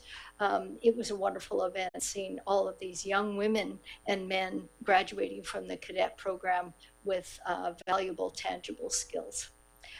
I also attended, as some of you did, the Parisian Cafe put on by our marvelous Metchosin Seniors Association. This was on June 6th. It seems to almost always rain on that event, but they were prepared. We had music and treats. The food was donated by Patisserie Danielle Volke, so we thank him for that. There was great conversations, as well as many seniors and dogs, and our MLA Dana Lejeunesse was able to join us for that briefly. I'm very proud to recognize that we did raise the pride flag here in the district on June 25th, and thank you to all of council for joining me here. This marks the 4th consecutive year at the District of Metchosin that we've raised the pride flag. Our staff was there, members of the fire department, our MP, Stephanie McLean, helped raise the flag. She made a special trip from Vancouver to attend our pride flag ceremony. We had cake and conversations. Members of the William Head Institution, Pearson College, West Shore RCMP, our own fire department, Metchosin Search and Rescue, the Art Pod volunteers, some of them, and community volunteers were here. We had an amazing turnout, so thank you for joining us. I did march in the Pride Parade yesterday. I wasn't marching, I was sitting in the Central Saanich fire truck, the big rig that they have there, with Mayor Maya Tate from Souk. We were invited to ride in the fire truck, so that was something new. I didn't have to march, and it was a wonderful, positive event. We had the Canada Day Festivus celebration right here in the district. We're very fortunate to have the Metchosin Arts and Cultural Center Association, MACA, that put on this valuable and quite extensive celebration, Festivus celebration to honor Canada Day. It started with a horse parade. Stella French and Anna Whitten started off the day. We had music, food, portraits, a blacksmith demonstration. It was a wonderful Canada Day celebrations, and thanks to council for joining us there. As well as the Art Pod MACA, which and at the what I'm now calling the Metchosin Arts and Recreation Center or Collective Center collaboration is called Alchemy of Creating. I invite everybody to go to that gallery. It is absolutely phenomenal right now, the exhibition that they have. As well, as you know, the West Shore mayors have been meeting every month for the past 4 years, just to increase the communications that wasn't there in the past. We had all recognized that given our shared resources, given everybody is in tight financial situations, all of the West Shore municipalities are feeling it. We felt that it was important that we meet monthly, and it was so important in the beginning, in early or in late 2022 and early 2023. And I initiated these meetings because I knew we had to have good communications, because at some point we were going to have disagreements, and it's easier to have disagreements with people that you know and people that you trust. So we've been meeting monthly, and July 3rd was our final meeting of the 4 years. And I thank my regional partners, Scott Goodmanson, the City of Langford, Doug Kobayashi, the City of Colwood, Sid Tobias from the Township of Royal, Maya Tate from the District of Souk, Wandafuka Director Al Wickham, who am I missing? Oh, and Ken Williams from the District of Highlands. This was so successful that we also had Mayor Barb Desjardins from Esquimalt wanting to join our group, and so she joined as well. So it was great communications, and great to get input from other mayors at being a new mayor at the time. Additionally, I attended the Strong Cities Network. This was hosted by Laura Perron of the City of Victoria. All of council received that invitation. And this was an opportunity for mayors and councils within the CRD region and other civic leaders to explore all tools and resources to respond to hate, extremism, and polarization. Marianne Alto, the mayor of the City of Victoria, presented her community safety plan. I think everybody got a copy of that. If not, I can get you a copy. It's located, or the link to this particular network conversation and workshop was there, but there is that report, and I can get that for you. Additionally, some important things. So we got tea with the mayor. So we've been meeting once a month. I've invited the community to come in and have tea and coffee and cookies to talk about anything that is of mind for the citizens, and that has been very successful. The next one is tomorrow, and the deputy mayor and myself will be attending. I believe that is that you? Yeah. And I know that you might have to leave quite a bit early because you've got other commitments, but if you can be there for 15 minutes, that'd be great. Okay. And then as well, we've got this Thursday, there's going to be music in the park in our pavilion here. The band that will be playing is, again, Helen Davies and the High Definition Chicks. They've played here before. It was wildly successful for the last 3 years, and I'm looking forward to that. It starts at 6 p.m. in the pavilion. They will be setting up at 5 to 6. We'll have some Taylor Swift playing, and please bring your blankets and your family and a picnic. And there's some other things that I missed on this update, but I'll include in my September update. So that concludes my mayor's update. Mayor Little, it's Councillor Gray. Yes. Thank you for your article. Also, just to mention the article in the Muse about the police department, the RCMP building, and the work being done on that. Will we consider a report for that at our September meeting? I didn't hear it. Sorry. When you speak, my hearing aids sort of go off with the echo. Can you repeat that?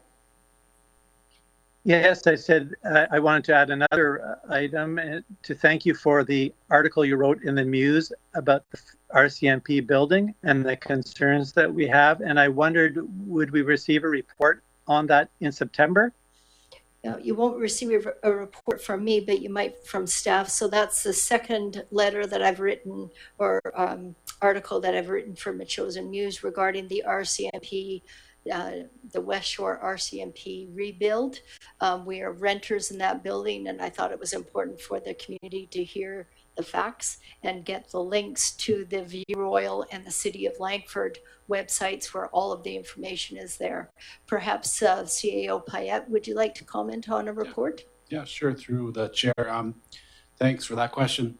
Out there, wherever you are, we're working with the Langford staff to get some information on the rental issue, and once we get that information, we can put together a report quickly. I'm sure we'll have it in September, but we're waiting for information from Langford. So okay. Okay. So with thank you. Okay.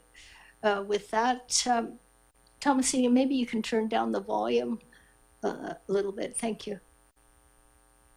Okay, we've got business arising. This is 7A in your council agenda. Everybody's got that. This is the June 23rd special community planning meeting, zoning amendment application for 3280 Woodruff Road. Councillor Shukin.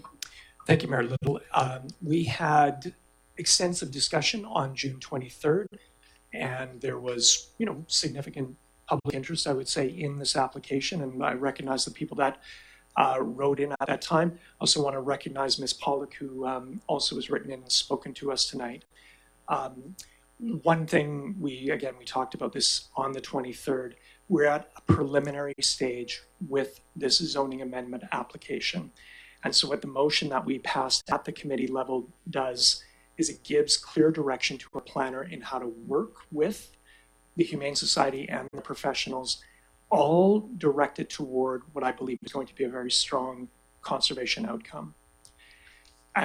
Or at least build the pillars so we can move on that road. So with that, I would like to move that council direct staff to proceed with referrals for this zoning amendment application, and that council direct staff to seek additional information from the applicant's qualified environmental professional regarding wildlife movement, habitat connectivity, fencing, trails, and the potential effects of the proposed animal shelter use, including associated site activities, structures, and future site improvements on environmentally sensitive areas of the property, including any recommended mitigation measures, and that council directs staff in consultation with the applicant and legal counsel to explore potential options to address environmental considerations associated with the undisturbed southerly portion of the property, including the potential use of Section 219 restrictive covenant, and that staff report back to council with a draft zoning amendment bylaw for consideration. So moved. Okay, this is moved by Councillor Shukin. Seconded. Seconded by Councillor Donaldson. Do you want to motivate further, Councillor Shukin? Then I'll move to Councillor Donaldson, then to Councillor Gray, and then I'll conclude with my comments. Very simply, yeah. This allows our planner to advance the process and return to council with a substantive package to consider again with these environmental pillars in place. I with respect to Ms. Fritsch, she's probably right about the relationship between the applicant and the proponent, the staff and the proponent, but there is a relationship that our planner has with the QEP as well. So I think the motion is solid enough in that respect. Again, it does give the green light for staff to discuss conservation covenants and other options with the Humane Society. And I think it is the right thing to do. If you're looking for a strong conservation outcome, this is the path to take. I'm sorry, Councillor Donaldson. Thank you. Yeah, I had a lot of questions regarding this application initially, and I think that the second paragraph here, and that council direct staff regarding the QEP, and it does list a lot of different things here. This is over 38 acres, and one of the things they report out on is having up to 100 dogs and 100 cats, and that's a concern. So I'm looking forward to a much more conclusive report as to what it exactly is going to happen with this property, whether that's 50 to 100 dogs or whatever, closer to the buildings, or is it going to be the whole property, that sort of thing. One of the things that keeps coming up at the community, throughout the community, is the fact that the owners of this property were very resistant to put a covenant on when they were inquiring about a permissive tax exemption. This here now is asking again, but only a little bit different. This is a 219 restrictive covenant for the whole property. So I am looking forward to what the outcome is, what work our planner can put together, working with the proponent and giving a much more conclusive report on this, with the end goal being a restrictive covenant. Thank you. Okay. Councillor Gray? Yes. When I read the motion again and consider our discussion earlier at the Planning Committee, in sum, we're asking the staff to negotiate a Section 219 covenant with the proponent. And we have a letter, in other words, in writing. The Victoria Humane Society said they will not consider Section 219 covenant or other measures to protect the natural world there. As a result, I cannot support this motion. I think that it is futile to have that discussion at the moment. I would be prepared to accept a motion that asked staff to speak with the Humane Society to get a better report on the environment. In other words, the second paragraph of the motion. But I see no point in us expending valuable staff time and legal costs when the developers already said they're not interested. Okay, thank you. I will be supporting this application.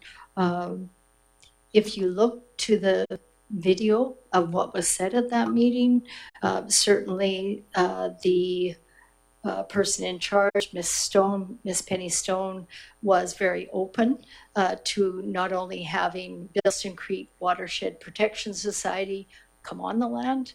I introduced her at the end of the meeting with to Alison Leduc, who's spearheading the Bilston Watershed Protection Society at the moment, the group, and she was very receptive to that. I really wanted to see that connection as well. She was a little bit more amenable to discussing covenants, and I also want to beg the question, with every application, are we now going to ask for a special covenant, or is it just for this group? Because if another person, another entity, another developer decided to buy this property, they could do whatever they want according to the zoning. And let's not forget that the provincial government has brought down a number of different bills and a number of different bills, Bill 16, the Transportation Amendment Act, Bill 43, the Housing Supply Act. We've talked about all this. Bill 44, the Housing Statutes Act, which enables small-scale multi-unit housing. Bill 46, development financing, as well as Bill 47, the transit-oriented areas. So if another entity was to purchase this property, they would be able to develop it according to the zoning. And certainly we know from the province that they're interested in housing, they're interested in growth. And that's why I stated all these different bills. So with this property owner, you've heard from Peggy Jervis's daughter, who wrote us a letter. It's included in the package as well. She spoke very passionately at this meeting about the intent of her mother, the initial intent of her mother's wishes. She also spoke that both her brother and herself, who inherited the property from Miss Jervis, they were very happy with who they chose to sell the property to, and they think that they are good stewards of the land. I think that speaks volumes. She also mentioned that she's welcomed on the property at any time. The Victoria Humane Society has allowed Miss Pollock and her brother to go on the property and place a plaque in memory of their mother, Peggy Jervis, as well. Miss Pollock spoke at the meeting tonight and said that if there were environmental concerns, she would be the first to speak out, and she has no concerns. And a lot of what we speak at the table here is trust. I have trust in Miss Pollock. I have trust in the Victoria Humane Society to do the right thing. I know that another entity, such as a developer, could take that site and do things to it and develop according to their zoning. We know that other people in the area do have property and are doing things that are outside their authority of zoning, such as light industrial activities, when they're not supposed to be doing that. I'm very confident in what the Victoria Humane Society is doing there. It puzzles me why we are holding the Victoria Humane Society to a higher account than we have other properties. And are we going to ask for a covenant on every property? I don't think that's fair. I will be speaking further in favor of this, but at this moment, I'll keep an open mind, but I will vote in favor. Does anybody else have additional comments? Yes, I'd like to speak again. Yep, we've got Councillor Gray followed by Councillor Donaldson, and perhaps Councillor Shukin would like to weigh in for a second time as well. Go ahead, Councillor Gray. I guess I might say that we're already aware that the owners of the property did not follow the riparian regulations. So when you say you have full confidence, I'm sort of sitting in the other camp, because we've already seen actions on the property that were detrimental to the environmental regulatory framework. I think Councillor Shukin has emphasized we're early in the process, and I'm simply saying, rather than us spending our money and time on this, let the proponents take their time and consider whether or not they want to come forward and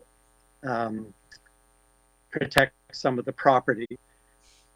When you speak and say that you don't think the covenant's appropriate, well, that would mean voting against the motion, because in this instance, Mayor Little, what the motion is to work towards getting Section 219 covenant. We're not talking about other properties, we're talking about this property. And we're doing that because the planner has recommended it to council, and we passed it at planning committee. So you supported the covenant then. Are you not supporting a covenant at this point? Is that a question to me or to staff? A question to Mayor Little. Yeah, that's me. So the covenant, what I'm saying is we need to follow due process. We need to follow due process and what is outlined by our very experienced planner. That's what I'm suggesting. I'm questioning the wisdom of having to have covenants on all different properties. Well, I'm just wondering why this. I think it's a valid question. Why is this particular property being subject to a Section 219 restrictive covenant when other properties haven't been? I'm just begging that question. The planner has suggested it. If you were at that meeting, you will have been able to hear that Penny Stone is more open to that. And she said she will consider that. I trust her on her word regarding the, what did you term, problems with the riparian. She mentioned that she didn't realize that she was breaking the rules. Once they were made aware that they were doing something that they shouldn't do, they stopped. And they've got valid environmental professionals giving advice on this. With that, I have trust in them. I'm sorry that you don't, but I do have trust. Councillor Shukin. Oh, sorry. I'm sorry. Councillor Donaldson. Thank you. One of the outstanding concerns that I have, not just of the use of the property, but this is an upland zone and heavily treed. This is in the Sioux Road corridor, adjacent to the buffer land, Section 25 and Niels Road. And being in the uplands, the one thing that I learned from the last report, in seeing some photographs, was how much of the headwaters are in the uplands. And so protecting that is quite valuable when we think about the headwaters of the Bilston goes all the way through our community. There are a couple of farms that do have licenses on the water from that. And so, you know, keeping the water pure and clean and flowing, this is also the value of having a restrictive covenant in that area. And there are several properties that would have subsidiary waters that go into the Bilston. So the watershed is a valuable asset to our community and runs right through it. So again, protecting that is superior in my opinion. Yeah, absolutely. Councillor Shukin. Yeah, in terms of the Humane Society's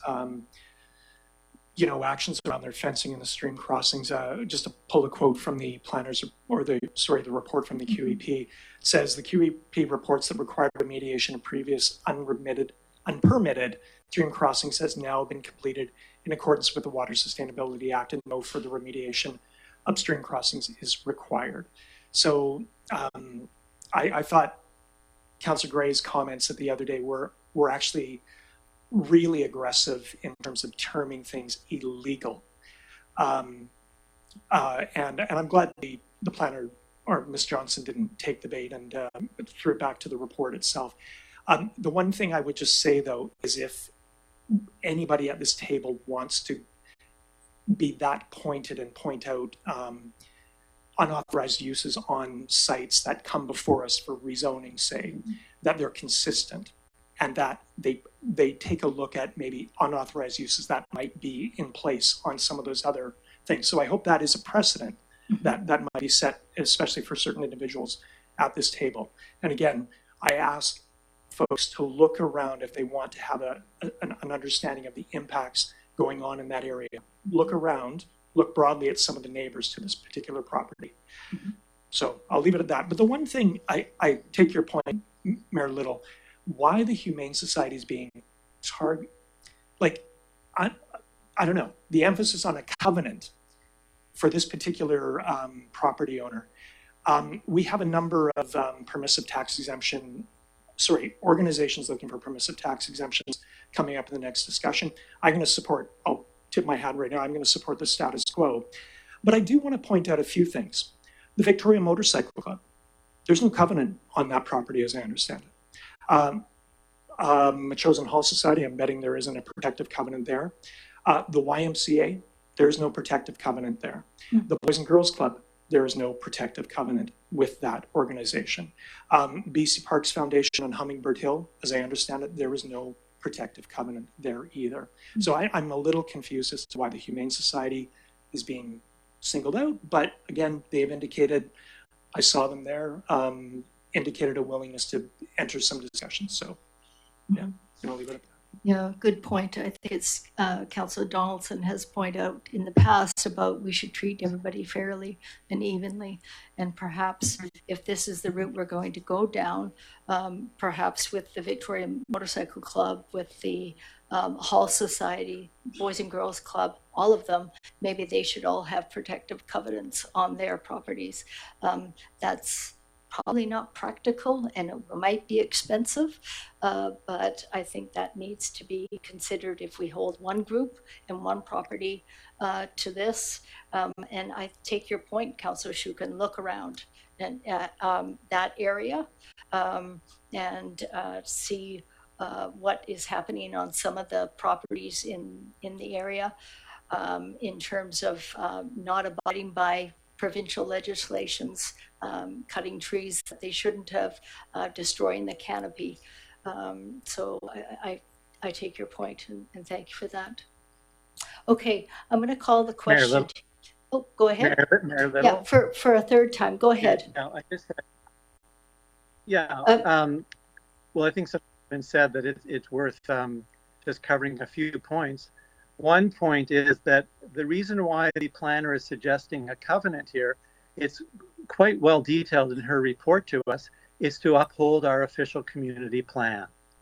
We're being asked for an amendment to zoning, and that has led us and led the planner to say, now, when that happens, now's your time to step in and follow the plan. It's a sensitive ecosystem, make a move to protect it. So that's the rationale. I'm sorry that people have missed it. On the second point, in relation to permissive tax exemptions, you will all recall that last summer we passed a brand new policy such that we would, on the advice of MEASC, seek covenants on properties that have significant forest canopy in time. We would have been doing that this year, except that Council abolished the permissive tax exemptions for 2026. So it's already on the books that we are going to pursue that policy, not to force people, but to enter a discussion with them. But all those other organizations that were named, none of them are seeking amendments to their zoning. So that's why this is special. It's not targeting them. It's in response to an application for a zoning amendment. And it's a simple responsibility of the local government to follow its OCP and take that opportunity to move us forward. Thank you. Thank you. Since I've given you the third opportunity, I'll also give everybody else the third opportunity to speak. Does anybody else at the table wish to speak?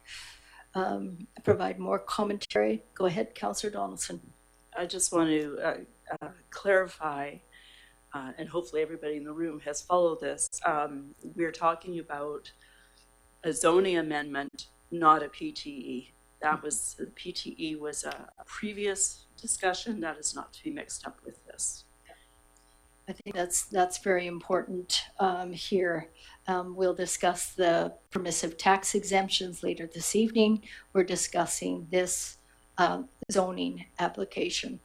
Now, what I want to point out is even prior to this zoning amendment application, when we were discussing the permissive tax exemptions, and it goes back to 2023, September 11th, 2023.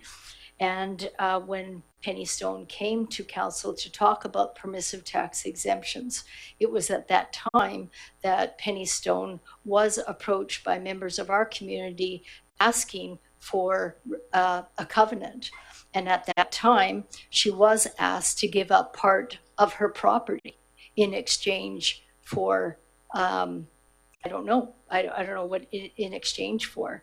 That was not council. It was not the mayor. It was not our staff. And I think, I know that set the tone of the relationship between the District of Metchosin and Penny Stone, rightly or wrongly. I think that, and she acknowledged this when she spoke, she got her back up a little bit. And I would too, if I had just bought a property and I had outsiders coming in and telling me that I needed to put a restrictive covenant on my property and that I needed to give up part of the property that I had just purchased from donor contributions. And so what I spoke about quite passionately at the last meeting was, I want to see a reset in the communications between the district, between the residents and this property. I think they are valued members of our community. I welcome them here. There could be far worse activities on that property. I will vote in favor of this motion. Okay, I'm going to call the question on what has been put forward. The motion is there on screen, and it is in your business arising 7A. I'll call the question. All in favor? Those opposed? Opposed. Opposed by Councillor Gray. That motion passes. Thank you, everyone. That was a good discussion. Moving along to reports for action.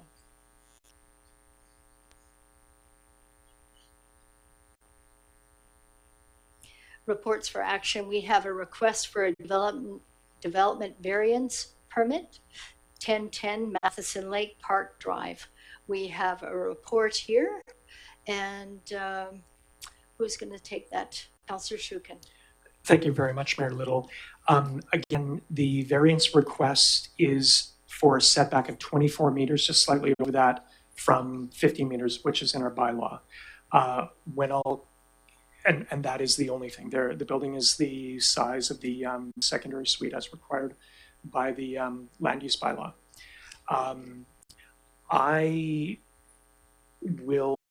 So from my perspective, the proposed variance does minimize site disturbances and helps maintain the natural character of the property, especially with the shared driveway. And with the one variance just being the setback from the principal residence, we're not considering everything else. The the setbacks from the side and front of the yard are well within our allowances. Now, I do take Mr. Gross's comments, but into consideration, but we do take those into consideration. We look at what the potential impacts are to biodiversity elements and consistency with community values, and also especially the setbacks, the required setbacks. So with that, I would like to move that Council direct staff to issue development variance permit application 2602 per the recommendation. So moved. Moved by Councillor Shukin, seconded by Councillor Donaldson. Do you wish to motivate further? Okay. No comments from Councillor Shukin and Councillor Donaldson. I just want to comment that we did do a site visit to see where the lay of the land was. There are no trees or shrubbery in the way. It's interesting that it is an upland zone because it was fairly level. Yeah. The concern in the report was that there was a rock in the middle of the driveway. I didn't see that, but that again isn't a concern. They put the driveway where they needed to based on the bedrock underneath, and the and cited the fact that the secondary dwelling on the opposite side of that shared driveway to the house. Anything closer, there's quite a deviation into the of the land that goes into, say, the basement area. The frontal part, or I guess the Matheson Lake side of it, is more fill. So building on fill isn't as secure, I suppose, than where they've cited. So I do appreciate the site that they have. I empathize with the neighbor with the sounds traveling, because there has been nobody on this property ever. There's no dwellings on this property. It's been vacant for forever, I guess. Yeah. So that will be certainly an adjustment. Certainly something that maybe the neighbors can work through as well. So I do understand the concerns there. Okay. Councillor Gray, you weren't able to attend the site visit, but did you have any comments regarding this? Yes, I do. We've looked at quite a few variances for this sort of thing, and this is the first time we've heard from a neighbor opposing the application for a variance on the basis of the noise and disturbance. Each time we've looked at the variances, I've considered, and I think council had considered, two questions.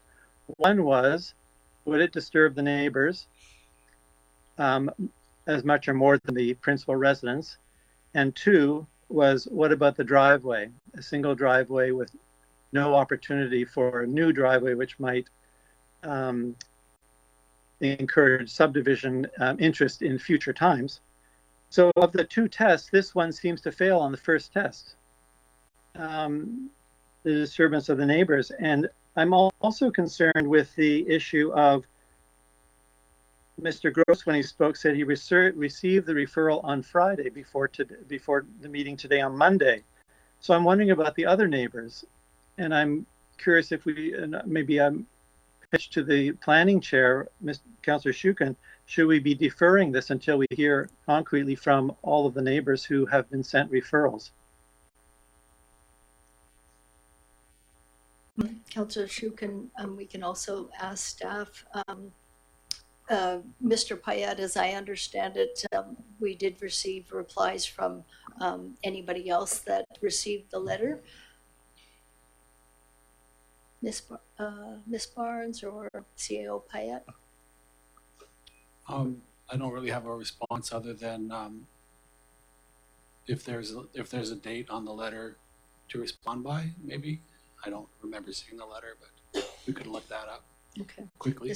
This was a letter that was sent to the neighbors regarding the application. Go ahead, Councillor Shukin. I'm not not prepared to wait. I mean, if the vote at the table is such, we can. The one thing I would just say, whether it's 15 meters or 24 meters, the impact of sound is unlikely to change based on, the secondary suite and a difference of, 9 meters. So again, as Councillor Donaldson says, there's been no home there ever. So that is a change. There are many of us in the community that go through this. You live next to a site that isn't developed, and all of a sudden you've got great neighbors next to you and their lovely dog and children and all that, and you hear noise you never did before. So Right. And actually, since we've got the applicant here and the neighbor at this meeting, perhaps we can, after the council meeting, introduce them both so that they have a starting basis for a good neighbor to neighbor communication. Because many of the issues that we deal with or that staff deals with are neighbor to neighbor issue, and it costs us a lot of money in bylaw enforcement. So let's hopefully these two parties can connect and talk about their mutual differences and the places where they meet on. Okay. And that's also about the site visit. That is the beauty of us going to the site and seeing for ourselves. Seeing plans on a map are very difficult to make a decision, and that's why we insist upon every time going for a site visit. And that's the beauty of seeing that property, because it's not a large canopied property. It's pretty wide open. And it is in the definition of the uplands, it's sort of rocky outcrops. It's not necessarily a treed area where you'd have that buffer. But the property owner also at that site visit, that others that didn't attend it would know, it was pointed out to her that, or to the mother of the owner of the property, that there's a huge amount of gorse growing, which is a huge fire hazard for us in this community, as we saw in California when the hills went up, and it was some of it due to species like gorse. And so she said at that time, thank you. We've got the digger here, or the bulldozer here. We can rip it out with the bulldozer. And but there's some on the other side of the fence, so they'll have to have those communications with their neighbors. So, okay, well, let's move to calling the question then. I'll call the question. All in favor? Those opposed? Opposed. Those, that passes unanimously. Councillor Donaldson, did you vote in favor? Yeah, Councillor Donaldson, Councillor Shukin, myself voted in favor. Councillor Gray was opposed. Okay, moving along to reports for information. We have the District of Metchosin Public Communications Statistics Report, June 2026. If I could have a motion. Yeah, move receipt by Councillor Shukin, seconded by Councillor Donaldson. Comment? Get these monthly. I'll call the question. All in favor? Opposed? No one opposed. We have the District of Metchosin Building Inspection Department report, June 2026. The report. I'll take a motion. Moved by Councillor Shukin, receipt. Seconded by Councillor Donaldson. All those in favor? Anyone opposed? Hearing no one opposed, let's move along to 10.A. This is correspondence. We had a request from the Mayor of the City of Victoria, a request for contribution to support the 2026 Truth and Reconciliation Day ceremonial event. The letter is there for your perusal. What say ye? Does anybody have any comments regarding this letter? I will comment then. I think it behooves us, if we've got some money to support the City of Victoria. I think even a nominal, a very modest donation of, let's say, $200 to support this. We've never supported it before. It is a regional activity. It's attended by thousands. We're welcome to attend. And I would ask maybe a comment from our CFO if we have money in the budget to do this. If not, then we don't. Do we have any extra funds? We're pretty tight here. CFO Creek. Through the chair. So council has already given away all the money that's been budgeted for the grant aid for 2026. But if you wanted to give 200, we could pull something out from the unappropriated surplus. Okay, and that would hold for other requests such as the First Nations Canoe Family Tribal Journey as well. If we were to go down that route, that would be from surplus as well. Through the chair, certainly could do that, but we do have some grant funding that is more than likely available for that purpose. For that one. We can talk about that when it pops up. Okay, so we'll cross that bridge when we come to it. Let's deal with this one, Marianne Alto's request. Go ahead, Councillor Shukin. Mayor Little, if that's a motion to support the regional powwow with $200, I'll second it. Okay. Yep, so that was moved by me, Mayor Little, seconded by Councillor Shukin. Anybody else have any comments? Okay, I'll call the question. All in favor? Those opposed? Hearing none opposed. Let's move along to 10B. This is a request from Julia Leggett, a manager of the counseling programs for the Pacific Center Family Services Association. This is a request for long-term funding for the mobile youth services team. You can see the letter there. I'm just pulling it up. My computer has frozen. Oh, there we go. Okay, so this is the letter dated June 30th. Out of interest for everybody in the community, this was sent to every council, every municipality in the region within the CRD. So they're advocating, this is the Pacific Center Family Services Association located in the city of Colwood. They are advocating for long-term funding for the mobile youth services team, which is a team composed of a counselor and a police officer that moves throughout the region responding to youth and family concerns regarding sex trafficking, regarding youth being in trouble for one reason or another. They're supported by this program, and otherwise they're facing violence, gang recruitment, sexual exploitation and trafficking, substance use, and in contact with the police or the courts. At the Victoria Family Court and Youth Justice, we have been advocating strongly for the 8 years that I've been on the committee. I'm chair of the committee, and I'm actually quite exhausted writing letters and speaking about the need for this long-term funding for this group.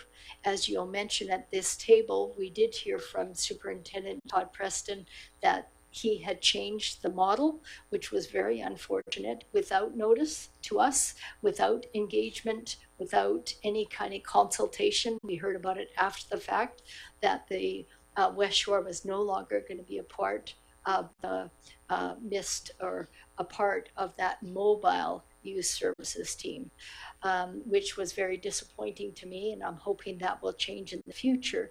But regarding this specific ask, I did put forward a notice of motion at the CRD table last week, and that passed unanimously, and that was to ask, it was a simple ask, it was to ask the staff at the CRD to consider funding options. What is available at the CRD table for this regional mobile youth services team? And I brought that forward because it is applicable. It is a regional table that I sit on, and this is a regional service. So this is not problems that are only happening in Langford. Believe me, it's happening in Oak Bay, Central Saanich, Sydney. And this mobile youth services team is moves across borders. I'm very passionate about the group, and that's why I put forward the notice of motion. So I'm not sure if we need to actually do anything. We can send an advocacy letter, that would be great. I've written hundreds, I'm sure, for the mobile youth services team, and I can write one more. But it is at the hands of the CRD right now. And I think that is more appropriate than individual municipalities responding with either advocacy or funding. Have I made that clear? Yeah. Okay. Councillor Donaldson? I'm just wondering, as I read through this letter, I understand the value of this group for sure. But like so many things, keeps getting downloaded to municipalities. Yeah. So I appreciate you making the notice of motion, and I would like for us, when you move that along, to get more of a report on that. But I'm also thinking we're also going to UBCM, and if there's an opportunity to put in a late resolution to this effect, because that is the place to do it. Yeah, we have had motions, delegations at UBCM before, but it's a good thought. Let's put our heads together and put in a late motion. That's a good idea. What was your first point? I've forgotten. Well, I'm just saying, like, the fact that this is a very valuable service, right? You've got this notice of motion at the CRD, And it passed. and all the leaders there of the region are there. Yeah, you could write another letter to the province, but it may fall on deaf ears. But rallying up, everybody in the region. And then I look further on here about the percentage. I mean, 1% of Metchosin, just in our budget alone, that's $30,000. If we compare that with, you know, other communities here, they're paying more. Obviously, they got more people, that sort of stuff. I don't know. It's only 1%, but 1% is a lot of money. It is a lot of money for us. Yeah. Okay. Regarding, I'm so glad that you brought this up, Councillor Donaldson. Very perceptive of you. That comment regarding downloading was also at the CRD table. It was Maya Tate actually that mentioned that we as municipalities have been subject to downloading. And what my response to that was that the province, they're in billions of dollars deficit. I understand that. The federal government also has different priorities at the moment, given the global crisis. It's just simply, I brought this forward because I'm impatient, and I'm not trying to point fingers at the province or the feds. I'm just impatient because it's been 8 years of hard advocacy and we haven't seen anything move.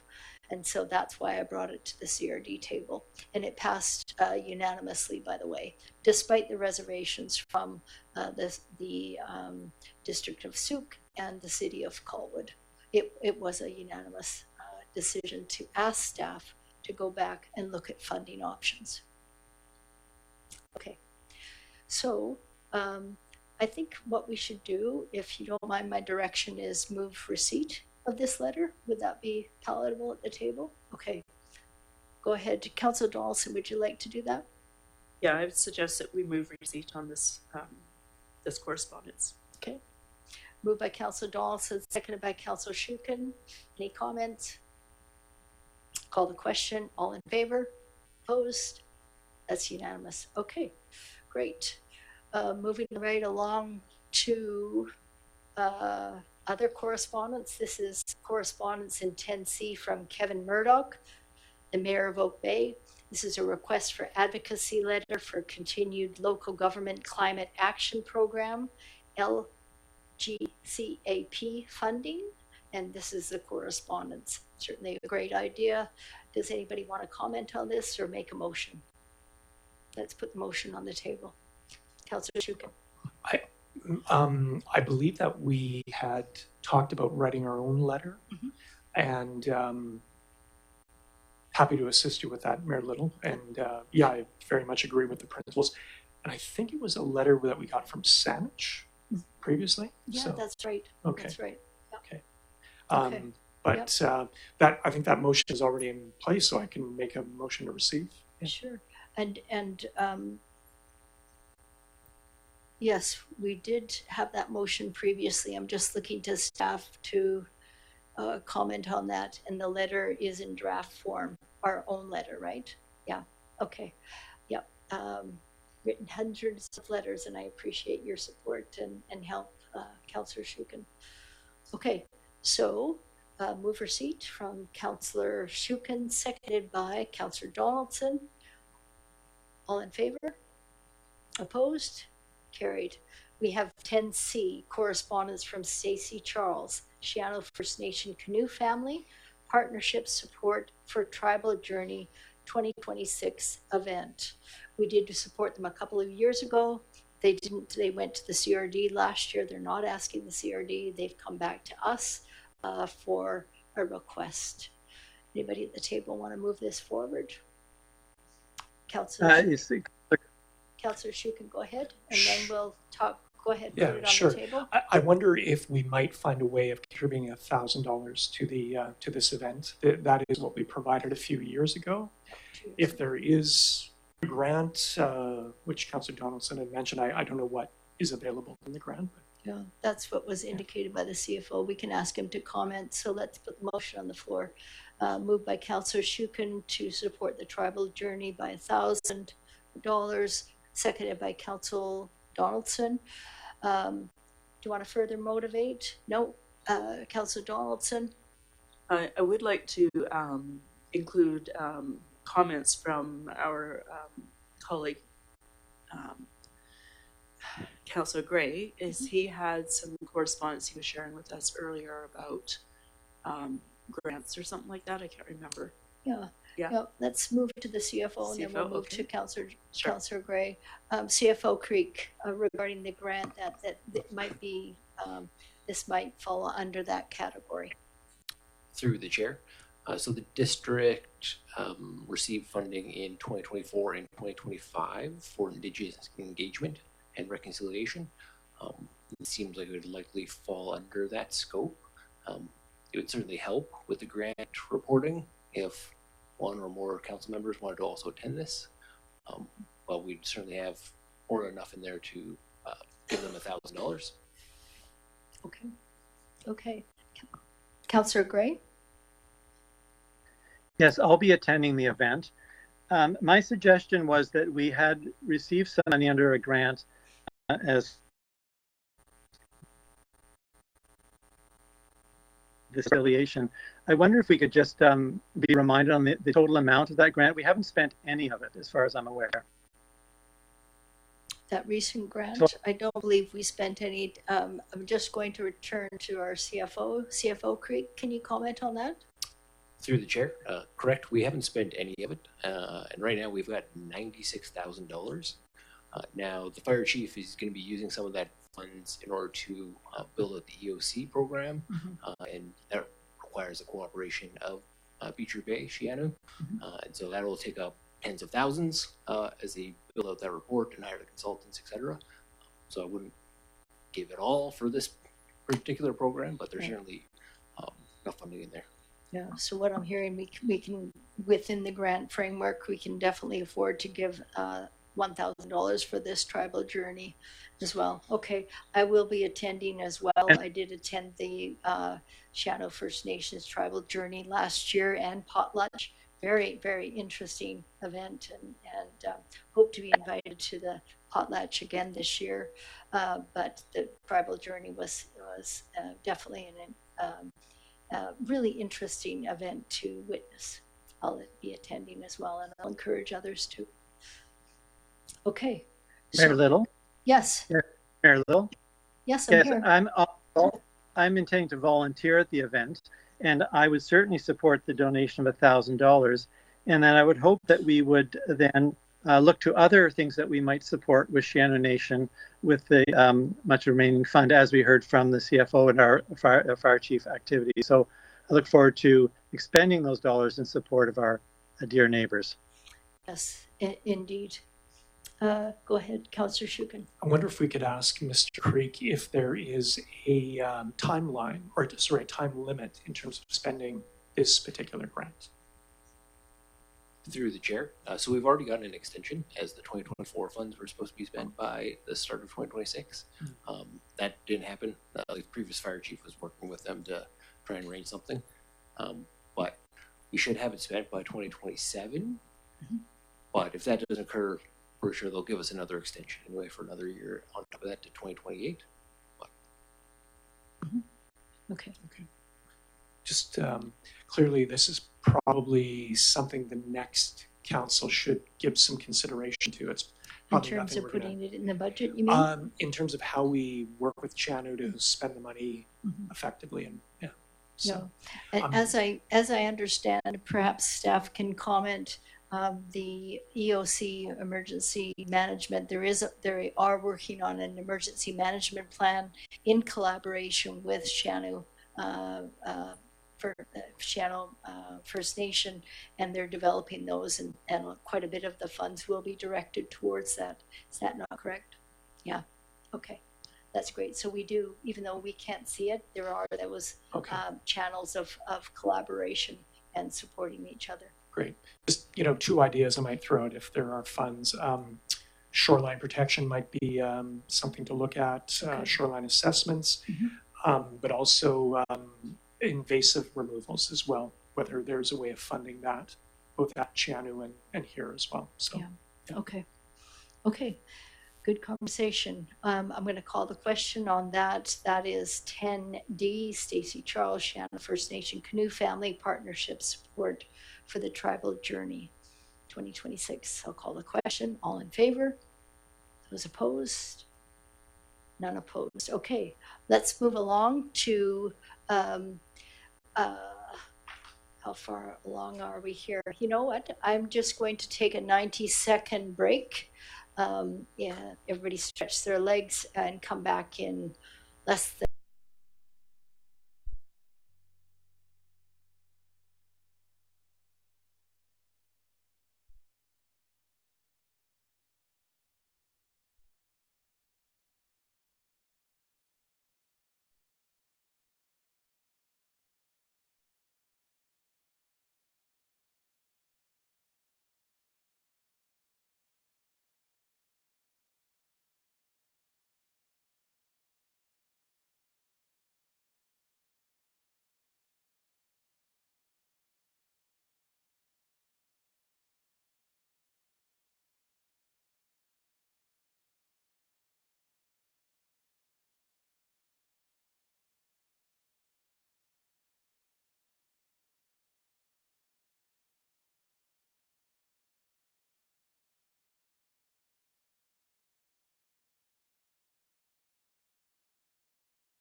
Let's resume our meeting here.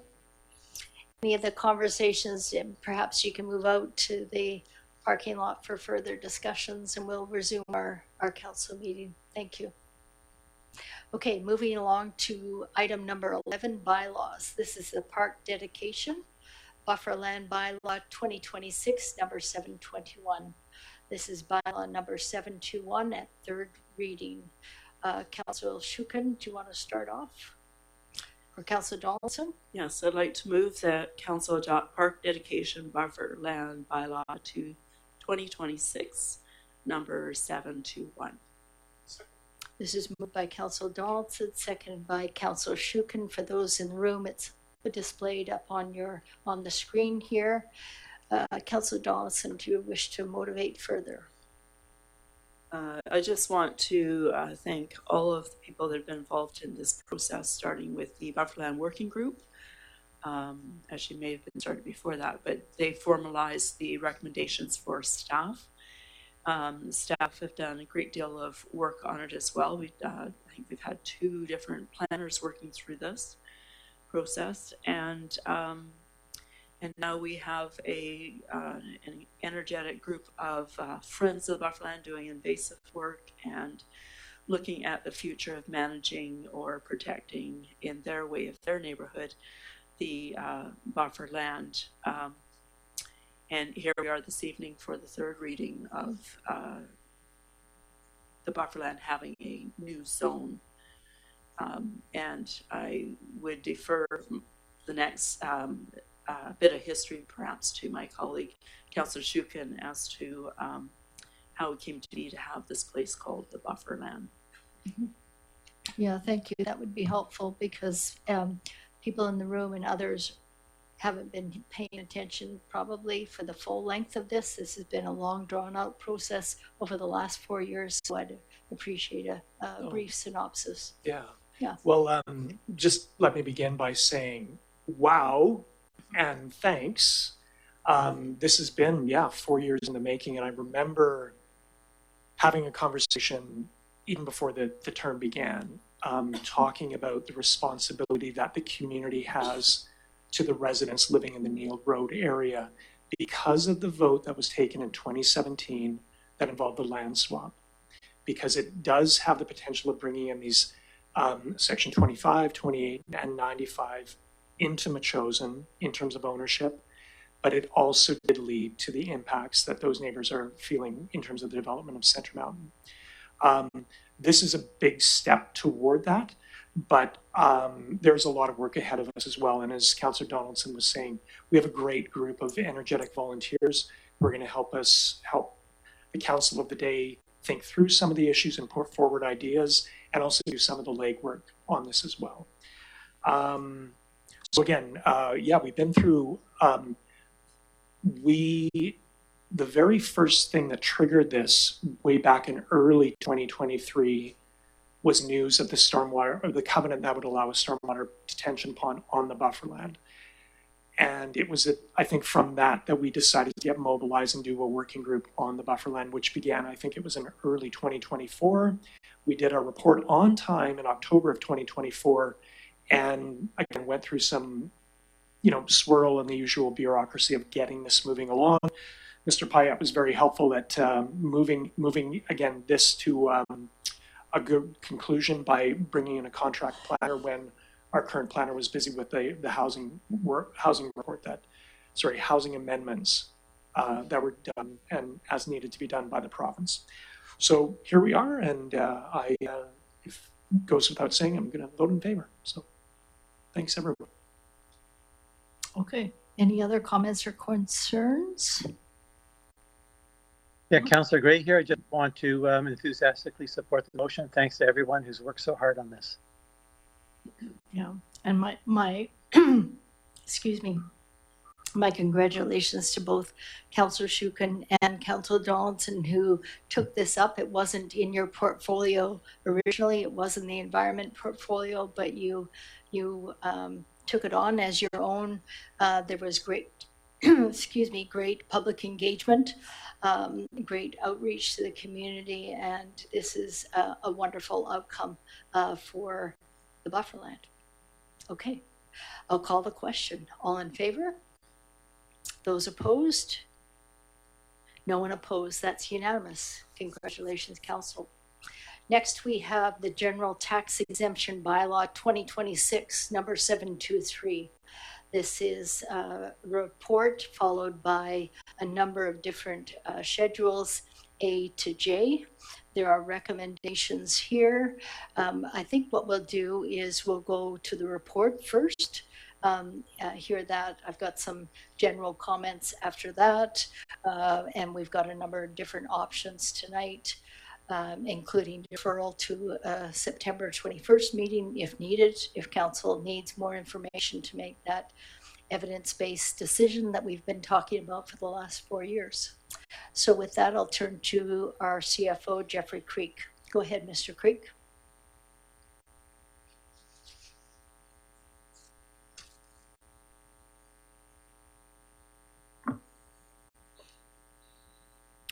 Thank you, Mayor and Council. So through the chair, this is, as you mentioned, the 2027 permissive tax exemptions. Council may grant permissive tax exemptions to qualifying properties under Section 224 and 225 of the Community Charter. Permissive tax exemptions are discretionary and must be established by bylaw before the statutory deadline. This related bylaw must be adopted by October 31st or November 2nd, because October 31st is on a weekend this year. But November 2nd is the first day of the new council, and they can't pass a bylaw that they didn't do the first, second, third reading on. So it's on you guys. Purposes of the report: lay out the applications that have been received, estimate financial impact, and then whether or not council wants to approve a full, partial, or no permissive tax exemption for 2027. So the district received 8 different organizations' applications. They covered 14 different properties, valued at close to $34 million. They provide space for rent, recreation, reserved habitat, religious services, and animal and wildlife care. All the applications were reviewed against the policy F100.60. All applicants were found eligible for a permissive tax exemption based on those criteria. And so while the district, while they met the district policy for approval, council has discretion based on policy and the community charter on whether to approve any or all groups and how much of an exemption is provided. So I did an estimate based on their 2026 assessed value and then a 5% tax increase in 2027, and the total value of exemptions would be $324,000. There was a few criteria that maybe kind of pause and think on whether or not they did qualify. Under the policy, if a portion of the land or improvements is used by a private sector entity and or organization not meeting council's exemption criteria. And so with this, the Anglican Church currently rents out their building to a number of groups such as Drivewise, Exercise Classes, Elections BC, and Elections Canada. And those are groups that would not meet council's exemption criteria, but because they rent out that space, they receive a benefit of below market rent due to the exemption provided by the district. And then further criteria maintains that an organization does not compete with private enterprise. This is a little harder to do in Metchosin, as it's not a big business area, but there are some private event spaces to rent in Metchosin, which could be negatively impacted by Metchosin providing funding for some operations of these organizations and not others, if they're not owned by a society or nonprofit organization. So a small caveat, but historically the district's always provided an exemption, or in this case, for 2026, a grant. So in 2027, we can see that on page 3 here, the municipal tax value of the total exemptions would be $167,000. The other taxing authorities would be $157,000 for a total of $324,000. The impact on municipal taxes is about $80 for the average residential property, or about 4% of their total tax bill from Metchosin. And then below I get into the rising cost of this. So as the district of Metchosin has a very small and almost non-growing tax base, the cost of the grants and permissive tax exemptions that have been given for over the last 3 years, it's growing from $344,000 up to $457,000 next year if these permissive tax exemptions are granted, and the subsidies and grants to other organizations remain the same as estimated for 2026. There's a breakdown of where this comes from. So there's grant aid for $5,000. We gave grant aid taxes / permissive taxes for $240,000 this year. We give grants to organizations of $42,000, and then with subsidized rent to MACA, Community House, that type of thing for $86,500. When we compare that to the rest of the CRD, Metchosin as at the top of the list. So our total grants and tax exemptions would come to 8.3% of total tax revenue collected. The average in the CRD is 2.98%. The median is 2.25%. If we focus solely on permissive tax exemptions, the average in the CRD is 1.79%, compared with a median of 1.7%, whereas Metchosin has gives 4.68%. So Metchosin's not the only one where everybody comes to ask for money. There happens in every municipality. So a number of municipalities in the CRD have already decided to put a cap on their permissive tax exemptions. And so this is something council can consider this year, talk about for next year, and possibly implement in the future. But if we look at the table, Souk, so they put a limit of 1.7%, Central Saanich is put 1.5%, Victoria is 1.6%, and Esquimalt 0.5%, whereas Oak Bay doesn't provide any tax exemptions unless it's a nonprofit or charity organization that is renting municipal land.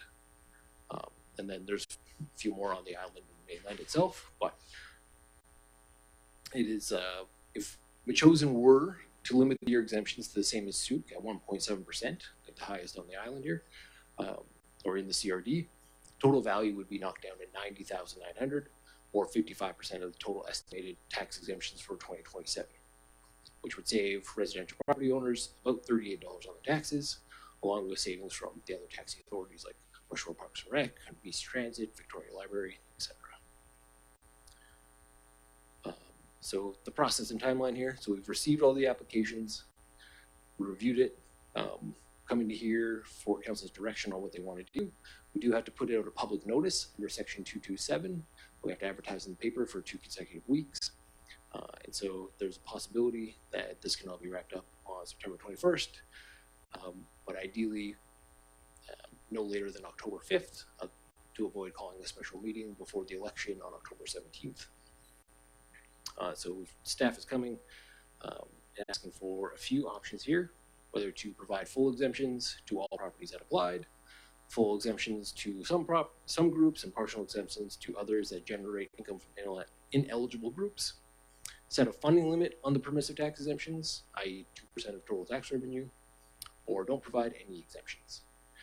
And now there is, put the caveat on, there could be some people with conflict of interest that was mentioned last year. That say, discuss the policy and report as a whole before diving into any individual groups itself. And then if needed, we can come back on September 21st with multiple bylaws that break out the groups that would have a conflict of interest or not, if we don't have a quorum when people declare a conflict of interest. We can kind of go from there. Discussion. Okay.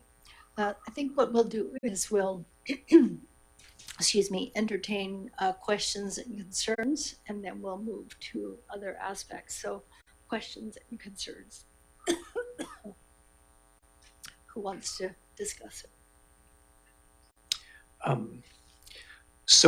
want to thank Mr. Creek again for continuing to expand our knowledge of permissive tax exemptions and the fiscal impact they have on our taxpayers. I don't believe that this was fully known except when this was brought up last year. And even me, once I had it, I had to probably have it explained about 4 times. The point was made last year that if we were to make any sort of change to PTEs, we really should give the groups significant notice on that. And that is a point I will confess that I lost, and I think is actually a wise one. So my own, as I look at things right now, and without the benefit of my comments from my colleagues, I would be in favor of continuing the PTEs as they once were, so maintain the status quo, but also suggest that there is a deeper discussion that is held on permissive tax exemptions and the other funding that we provide to community groups and initiatives, and have that deeper discussion. In terms of the PTEs, I mean, the discussion might go in terms of what level, we set. But the point was made, I think, by Mr. Bennington too, about the year after year of having to come to council and apply. And that does leave these groups with a bit of uncertainty. So that might also be a topic of conversation once we get into the deeper issue.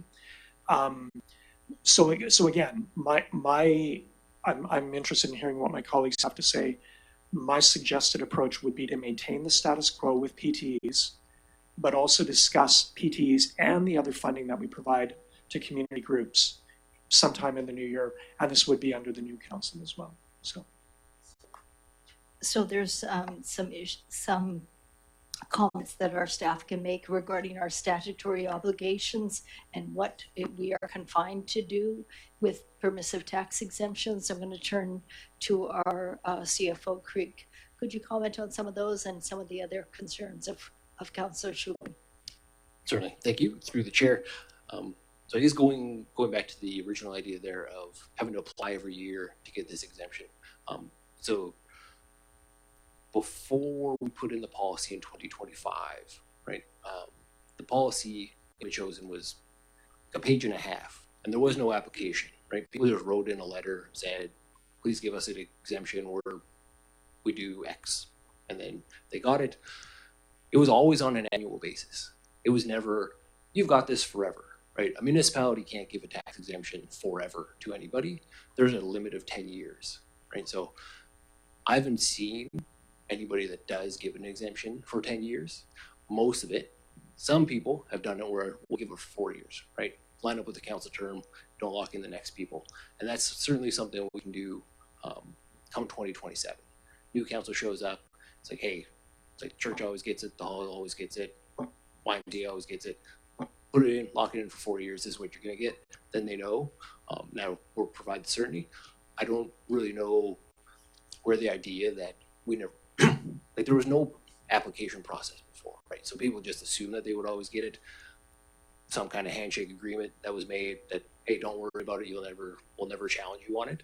And so I would say when I first started here, right, everybody just complained about their taxes being too high, even though, be the bad guy that pointed out it's like second lowest in the CRD. And so when we find out that all these organizations that are applying, the majority of them had net incomes, like after all the expenses of $500,000. Some groups have give a grant to a group that has $3,000 in cash in their bank account, but to give a grant to somebody who has $300 million in their bank account kind of blew my mind. But do whatever you want with the money. I don't get to make a decision. So it was kind of pointing out, look, all of these organizations, nonprofit, they're still making millions of dollars. And so they can pay, you would think they would be able to pay $5,000, $6,000 to contribute to the roads, the fire services that they all rely on in the district. But again, went over like a lead balloon. But again, this is where we can come out and say, 2027, pass for 4 years. Like, look, we really need to take a look at this because over those 4 years, the costs for this district are just going to keep escalating. And if we have no tax-based growth, again, it just gets dumped onto the 93.8% that are residential property owners. And so it just gets more and more burdensome on them. And I get it, all these groups provide something, but you gotta find some middle ground on support, but also help for the people that do struggle to live here, that have been living here for 30, 40, 50 years. Did you want to carry on with your conversation and your questions, and then we'll move to other people? Yeah, I sorry, just really briefly, the comment that was made earlier about how important these groups are in terms of providing basically the social fabric of the community. And they are. These are wonderful groups. All of them do great work.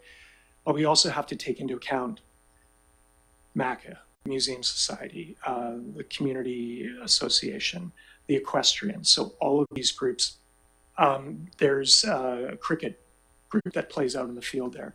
To me, they're all part of a spectrum of use in terms of social benefit and recreation and support, even in terms of land conservation as well. So when we look at something like the school, that we know we have just seen the full potential of the school beginning to flower. Remember, the first year that we've had full ability of the school to rent the gym and the 3 classrooms was only 2025. So again, there's a facility there. There's interest in that from, again, community groups, but we're also seeing the pressure and the stresses that this is putting on staff and also the costs as well.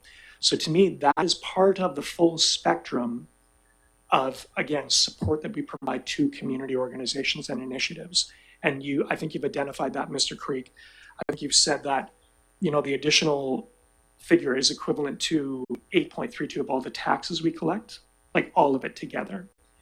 So we're at 8.32. The average in the CRD was 2.25. So we are, I think that's what you said, yeah. Through chair, yeah. And that includes like the PILT, right? With the federal government handing over, almost like $1.5 million. So like, if we weren't collecting the PILT, right? That disappeared. Like that number would, increase by like 35%. So you're talking like over 10%. Okay. Just residential tax revenue go after this, which would be astronomical for a district this size. Totally. I'll just hear you. Just one final comment. We are going to see costs increase. We are going to see continuing interest and expectation on the school. Something like the buffer land is also an important recreational and community benefit. So again, grant and aid process. Are we putting enough into that? And again, Ms. Fritsch had said the number of requests that we keep getting. And again, it's almost every council meeting. So to me, I very much support these groups. I very much support providing the PT. I think there's a deeper conversation that does have to happen, though. So that's it. Thank you very much. Thank you. Councillor Olson. Oh, thank you. Where to start? The application process, and I understand, and thank you for the some background on that, Mr. Creek. To reapply every year is quite an onerous task because that is a very long application. So this is something we would need to discuss if it's, every 2 years, 5 years, whatever. But the one thing I would like to see from all of the people that receive tax exemption is a report, an annual report of what they've done, what's new, what's exciting, the ability for council to go and visit or maybe have a tour. Like I've never been on the Thunderbird property. They gave a great presentation recently. I know where they are. And I'm familiar with many of these organizations. So I think that is something that we need to also have a better understanding. One of the questions is this open to the public? Some things are and some things aren't. Most of them are. Others aren't, maybe because it's a conservation zone. I don't really know, or maybe it's the lay of the land. That I'm not sure either. Security is not the word, but various risks might be some of those things. However, the social fabric, we got a great outpouring from our what do we call these property owners of what it is that they actually do for our community. It would cost us a lot of money to have a lot of these services, so they are an asset. As far as the school building is also an asset. It's also was it ever intended to be partially commercial and partially what's the word? No. Sorry, it's late. So, I'm just recreation? thinking about the dollars and cents. So we've got people paying a lot more money in part of the building, say the full amount per square footage, right? And another part subsidized, that's what we're looking for, subsidized, and yet making a profit. So we need to work more on that still. So the school is evolving. I mean, compared to where it was 2 years ago, quite a bit of it was empty. So there's a lot of things that will need to be discussed. A lot of things will need to be evolved. I'm just very appreciative that the longevity of services that the permissive tax exemption property owners have given us as far as services has been amazing, because none of them get paid. It's all volunteer. It is what Metchosin is based on as far as rural. Honestly, can't compare it to Souk. Souk is quite a business hub. They're much bigger, and yeah, everything's quite a lot different. But we do have to have more conversations about some things, especially with some of the data that you've presented here tonight. But I do. And I've written about this in a Muse article, and I've spoken to many of these individuals and these groups. Appreciate all the services and the work that they do, because they don't get paid, but they provide great service to our small community. I don't have any other questions, just suggestions for future conversations. Okay, Councillor Gray. Can I make a motion that we extend the meeting beyond 10 p.m.? Yeah, go ahead. Motion to extend the meeting beyond 10 p.m. Moved by Councillor Gray, second by Councillor Donaldson. All in favor? Opposed? Carried. Go ahead, Councillor Gray. Did you have any questions or comments for CFO Creek? Yeah, just the notion, sort of following on the comments of Councillor Shukin and Donaldson, that I think changes to the permissive tax exemption approach need a process with our community, rather than us meeting and making a determination one evening. I'm referring to changing from the way things have been for a very long time. We've already had a robust debate this year in terms of the community involvement, and the response was quite strong. I think the issue still sits with us, though, about the total value of these contributions. We heard from someone this evening, and we've heard previously about the value that the community gets from local government support. And I commend you the Victoria Foundation report, which was shared with all of us, indicating the tremendous value we get when we support community groups. I think of another example, though somewhat different one. It would be very difficult for the citizens of Metchosin to pull together the kind of money that's been spent by the BC Parks Foundation to save some very large acreages. They're protected permanently now. We couldn't come up with that money, but we can come up with a tax exemption for those groups. Back to my first point, I think of the Thunderbird camp, who are the largest beneficiary of tax exemptions. I think it's something like 4,000 young children go through, or young and maybe not so young children, going through that camp every year. So it's a tremendous benefit to young people in our community and beyond. It's also very difficult for the YMCA. They may have other resources, but that camp, I think we heard back, if we don't have tax exemptions, they have to look to other ways of raising money. And that, I'm afraid, may come in the form of logging.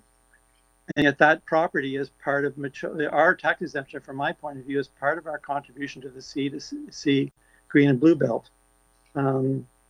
So I see the value there. I'm in favor of continuing as we have, that we give the first, second, and third reading this evening.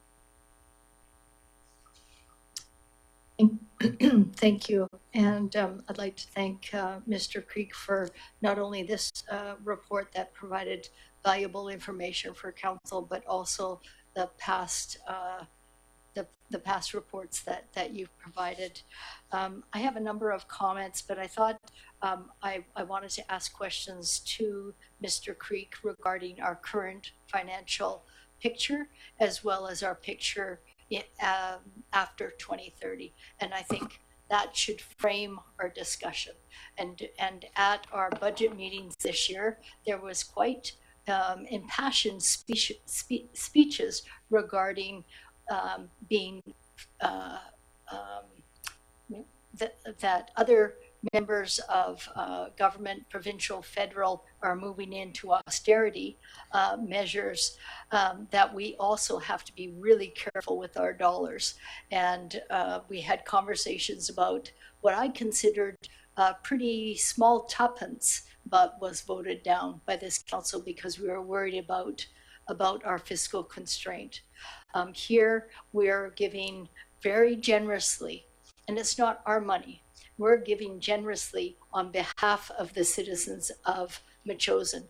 Although we did hear from a lot of groups that they were dissatisfied with the way the permissive tax exemptions conversation unfolded, I did have some comments from some citizens saying, my taxes are too much for me. I may have to move.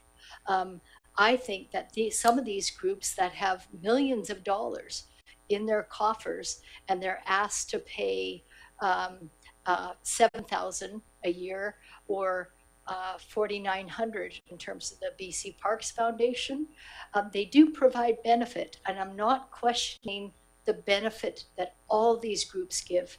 They give valuable benefit, and we value our volunteers, but we also need to look at our finances and our financial picture.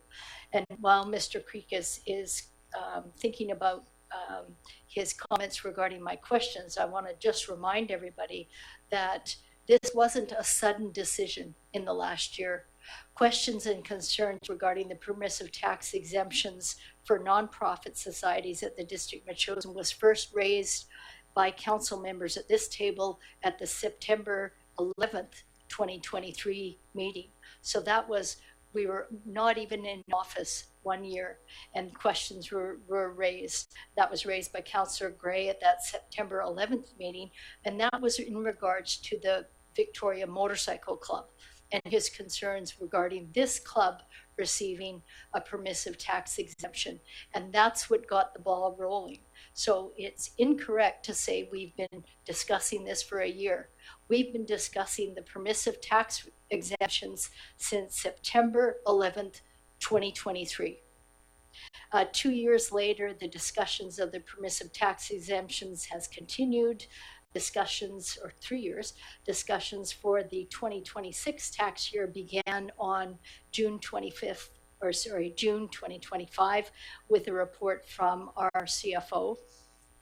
This was again discussed at another open meeting on July 14th, and there were no concerns raised by the council that was at the table. Okay, so this was 2025. There was 5 members at the table. On September 15th, the discussion was brought back to council. Before the item was fully introduced, 2 councillors declared conflicts of interest and recused themselves from the entire discussion. Thus, there were open discussions about permissive tax exemptions for the next year at the District of Metchosin as it relates to what was then the 7 nonprofits. So that's to give you factual information about how this has unfolded since September 11th, 2023. And then the conflict of interest has complicated this. I think we should be clear and admit that. The conflict of interest declarations did complicate the permissive tax exemptions. Regarding my comments regarding this permissive tax exemptions, the overarching for me is our fiscal responsibility. It's not our money, it's the taxpayers' money. And I'd like, before I conclude my comments, I'd like to turn to our CFO to give him an opportunity to give us a brief synopsis of our financial picture now and the comments that you have made regarding concerns about 2030 and beyond. Thank you. Mayor Little, it's Councillor Gray. Just before that, we should be dealing with facts, as you say, and Yeah. I think Could you just wait, Councillor Gray? No, I think the CFO is going to something speak, and then you can speak afterwards. Go ahead, CFO No, Creek. I'd like to catch up Councillor now. Gray, you're out of line and you're out of Well, order. If you can just wait for the CFO to give his synopsis. If you can Just a wait point of order. until this. It's a point of order. You said something that wasn't accurate about myself, and I think that needs to be cleared up. And the fact of the matter is that I raised the issue of the Victoria Motorcycle Club, the Thunderbird Camp, and all of the tree canopy properties. And council then passed a policy to say that we would consider tree canopy or approach the groups to ask if they're interested in that being part of their arrangements with us. But it wasn't, did not speak against the motorcycle club receiving its thing, but rather whether they would have an interest in doing more than, commit to more than just the services they provide. Thank you. Yeah, thank you. You can go back to the tape of September 11, 2023 to find out what the real comments were. My recollection was that Councillor Gray, maybe Councillor Creek. Councillor Gray,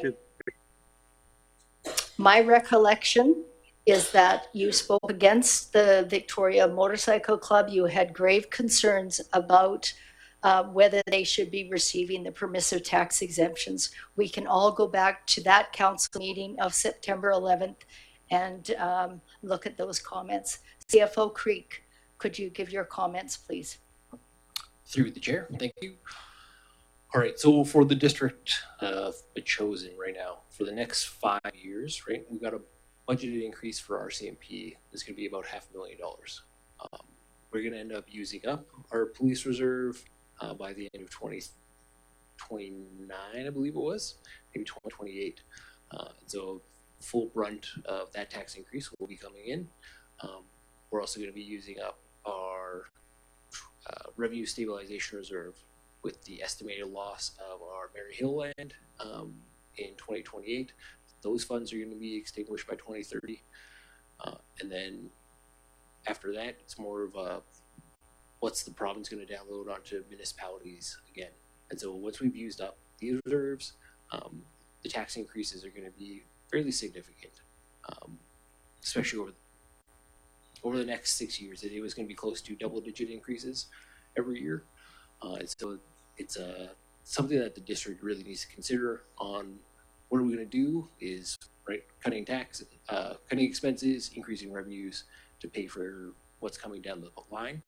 And then when you add on the infrastructure deficit that the district's facing with roads, equipment, buildings, etc., anything that happens with the fire hall, right, it's like our building replacement reserve is going to be gone with that.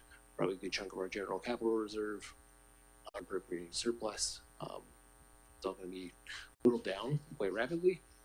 And then along with the West Shore Parks and Rec, if we stay a member of that, we end up doing whatever their master capital plan is predicting over the next 5 to 10 years. The reserve that we have for that is also going to be gone and probably ask for more. That requisition is going to be increasing significantly as well because of the operating costs of brand new buildings. So a number of impacts are going to be played out in the next 5 to 10 years. And that's the main concern that I would have long term, right?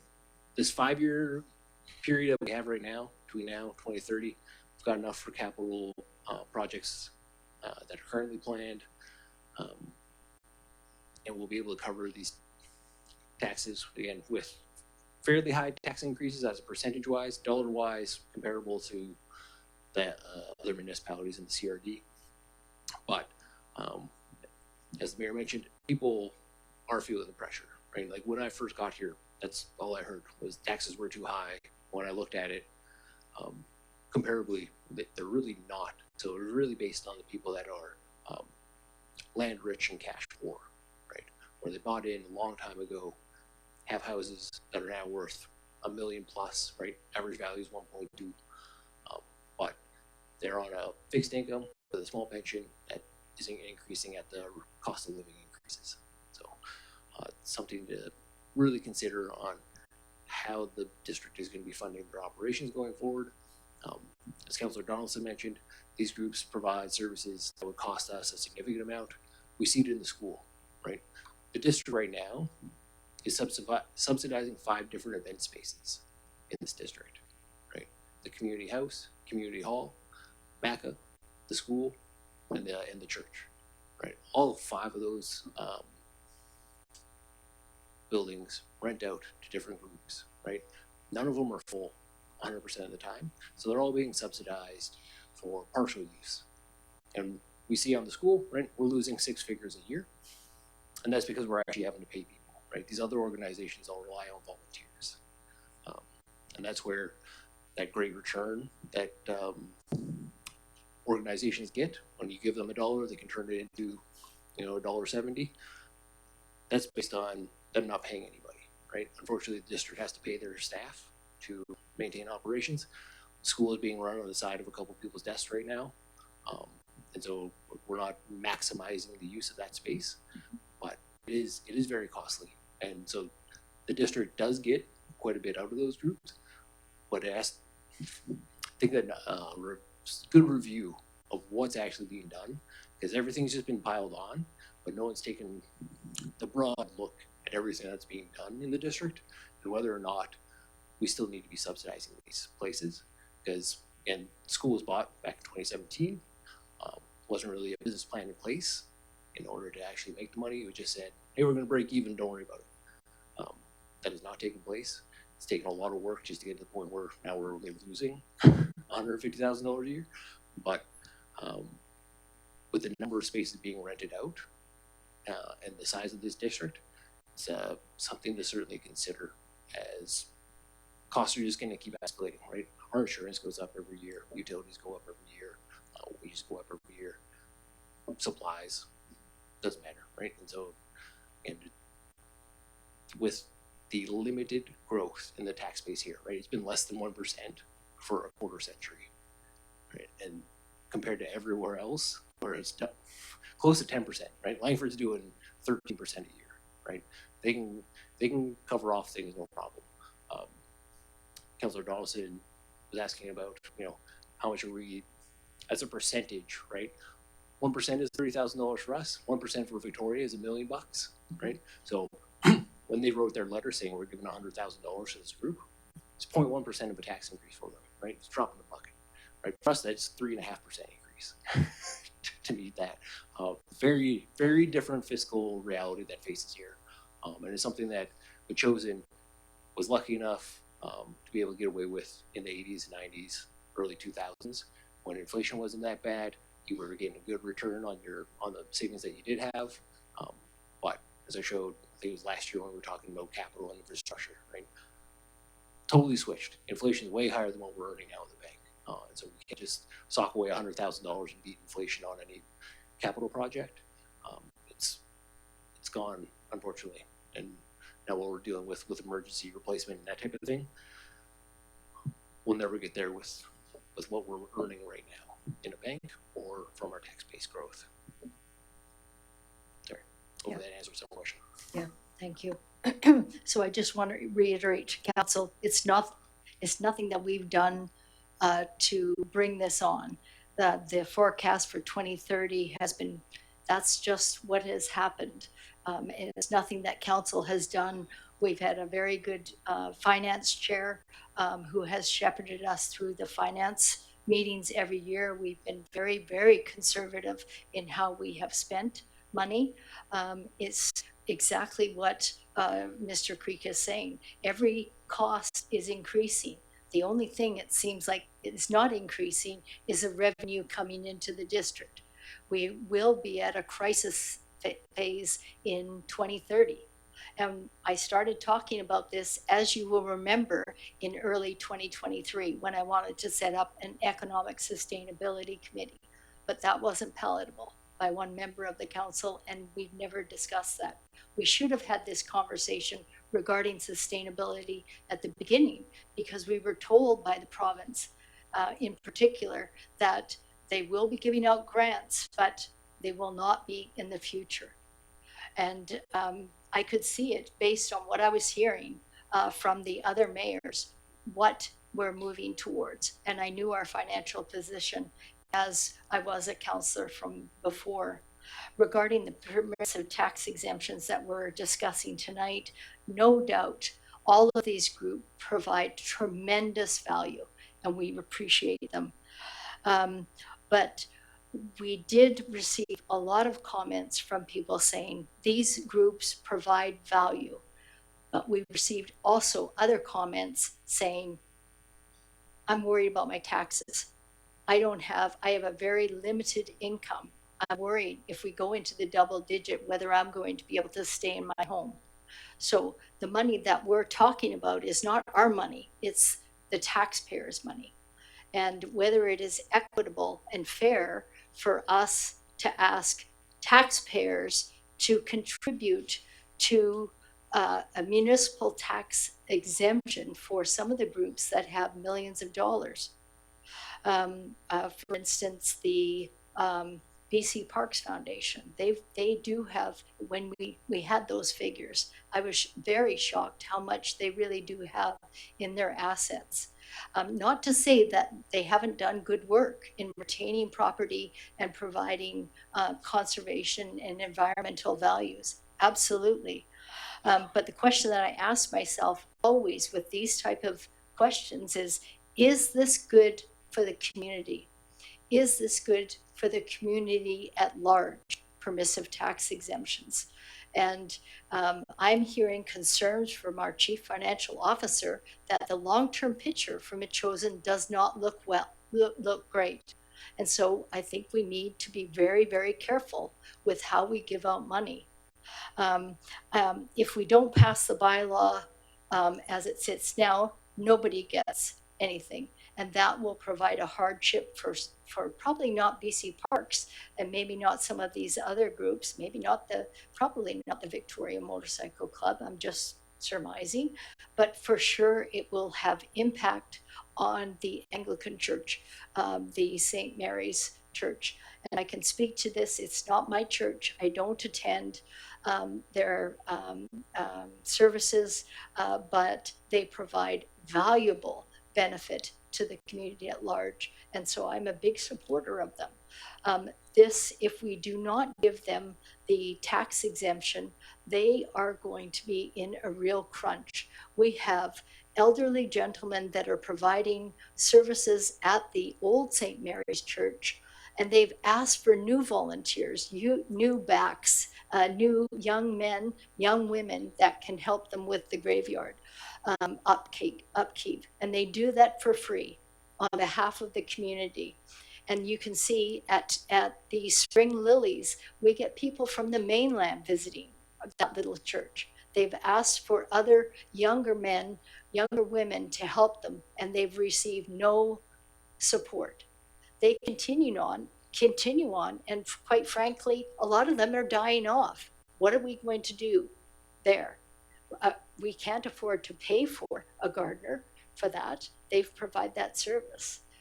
So I worry if we don't give the permissive tax exemption, particularly for the church, that we will, what I think it was spoken at the last meeting or the meeting before, that they will be at a crisis. And it's not my church, but I still don't want them to be at a crisis. We want to support them as much as possible.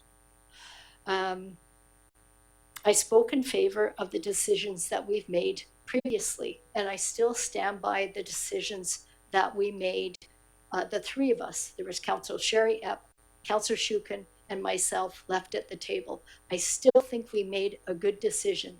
Where we erred, and this is my responsibility mostly, where we erred was in not communicating this, because we'd been talking about it so long from 2023 to that time when we had the September 15th, 2025 meeting. That's 2 years later.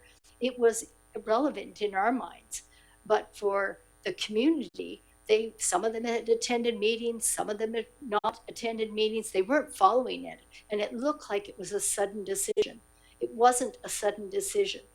It was a decision that was made over 2 years, And it was a decision where we did have meetings in June of 2025, July 14th and September 15th, when all members of the council were at that meeting. And then there was declarations of conflicts of interest, which left 3 of us at the table holding the bag. And so that is just a fact. We weren't clear in our communications to the community, and that we erred on that absolutely, and we'll do better in the future. But let's face it, there was a lot of fear mongering going on around when the council chambers was filled, and some of the comments were alternate facts. They were not actual facts. As Mr. Creek has mentioned, we are in a tight fiscal situation, especially after 2030. We've gone from $250,000 to $400,000, or almost 4,000, allowing for the PTEs. Some municipalities, as is outlined in this report, have caps. They've had caps on their what they give in allowance for these permissive tax exemptions, like Souk, 1.7 of the property taxes, because they've had this kind of a conversation. Order. Yes. What was your point? We don't have. There's no motion on the table. Yeah, there's no motion on the table. I said we were going to have a discussion before we had a motion on the table. What was your point? Your point of order. What is your point? We should have a motion on the table to continue discussing the issue, I believe. Yeah, let's continue having this discussion, and then we will move to something else. So I'll conclude by saying that some municipalities have a different formula. They do have this different formula, and often, if you notice, they decide on it at the beginning of the term once for the 4 years. And then it's not every year that these organizations have to get back. And it avoids the situation that we're in now, which is this is the silly season. And like it or not, people also have other motives at this time regarding campaigning, whether they're going to be elected or not. It's actually brilliant to bring it in at the beginning of council at the term, and then for the 4 years. And I would suggest we do that if we're so lucky to be at this table again. Let's see, what else did I have to say regarding that?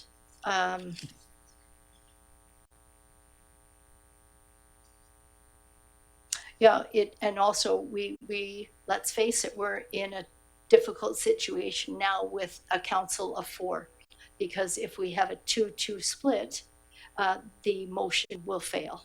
Okay, and that's just a fact with Councillor Epp stepping away because of family concerns. Yeah, and also the conflict of interest that were declared, then not declared, and then declared again. It was confusing to the public, and we've had 2 members of the public speaking out about the conflict of interest that were declared. And I think we need clarification on that. And if you declare a conflict of interest, as Councillor Donaldson does every time, she declares a conflict of interest and she states a reason. That is your responsibility. That is our right. And we need to have that conversation as well. So I will conclude my remarks that what I'm asking, what is good for the community at this point? And what is possible for us is that if you need more information, we could defer this to the September 21st meeting for a council decision. It is getting late. We're all tired. It's 10:30. We've been here since 6. We could defer this.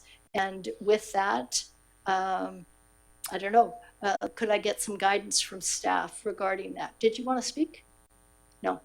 Can I get some guidance from staff regarding the potential to defer this? I'm not trying to defer the decision. I'm trying to get more information for council to make that decision. And one of the things we may want to do is, because we've had conflict of interest declarations before, which would put us in a very awkward position with maybe 3 council members or even 2 left at the table, which would, we couldn't make a decision. We need to have that conversation. Mr. Creek, could you comment on that, or Mr. Payette? Through the chair, you could table the decision for more information. Yeah. Would that be beneficial to you, council members? Councillor Shukin? No, it wouldn't be for me. I'm willing to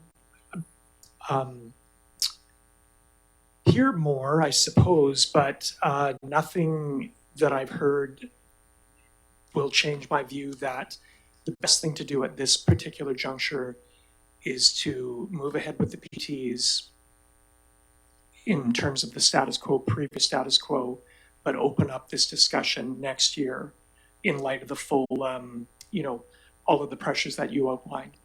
And also include the groups as well. So it's a deeper discussion that includes the groups, but at this juncture, I'm willing to move ahead with moving to first, second, third reading on the PTs as presented. Okay, let's hear from your council colleagues. Councillor Donaldson, do you want some more time to think, or are you okay? No, but I do have a question through the chair to the CAO. Yeah.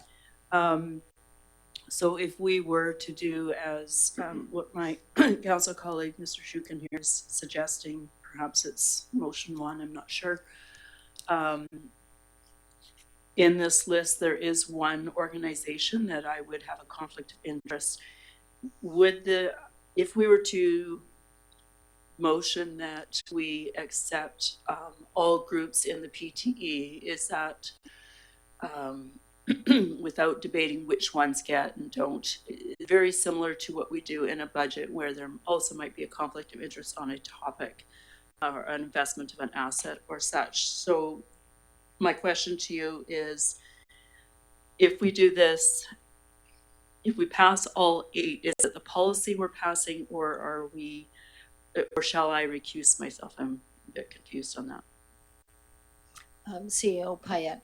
Yeah, question? Yes, great question and an upfront question. So thanks to the councillor for that, and would recognize that the decision would be based on the overall general policy, and that you have not discussed specifics on your personal conflict. So that's how we would see that. Okay, thank you. So it'll depend on which motion is being made. So the possibility of deferring or tabling this, the CFO could restructure potentially the wording here in terms of the motion and break apart the bylaw. Is that a possibility, CFO Creek? Through the chair, correct. I would be able to create 2 different bylaws, 3 different bylaws, whatever's kind of needed. Just won't be able to do it tonight. Right.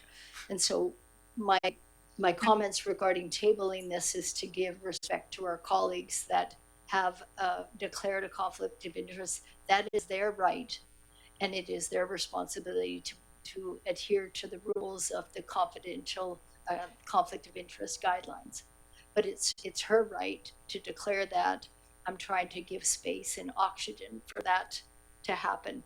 And if we subdivide them, then she can declare a conflict of interest where she has a real conflict of interest, not on the broad arching policy, but specifically, if I'm not speaking out of turn, Councillor Donaldson, we're talking about the Victoria Motorcycle Club.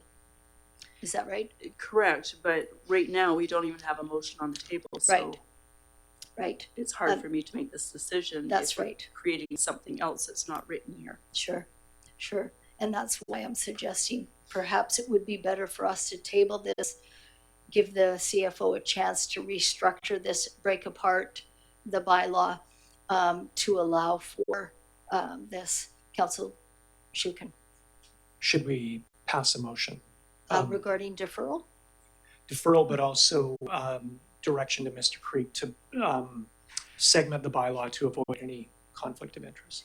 Yeah, I don't think we need to pass a motion. I think he's got a clear message of what can happen. Great. Yeah. Okay. Okay. Well, Ma- would we need a motion to defer, or we just table it? A motion to table it. Mayor Little? Yes. Yes, I had Councillor just a Gray, go single- ahead. Yeah, I had a single question, and then I'm ready to tackle the motion tonight. And the question was for the CFO, so through the chair.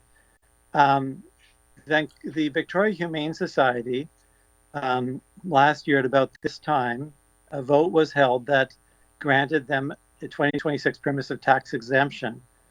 And we, because their purpose did not meet any of council's priorities, we asked that they pursue a Section 219 covenant to support, getting a permissive tax exemption, and to give us progress by August of last year.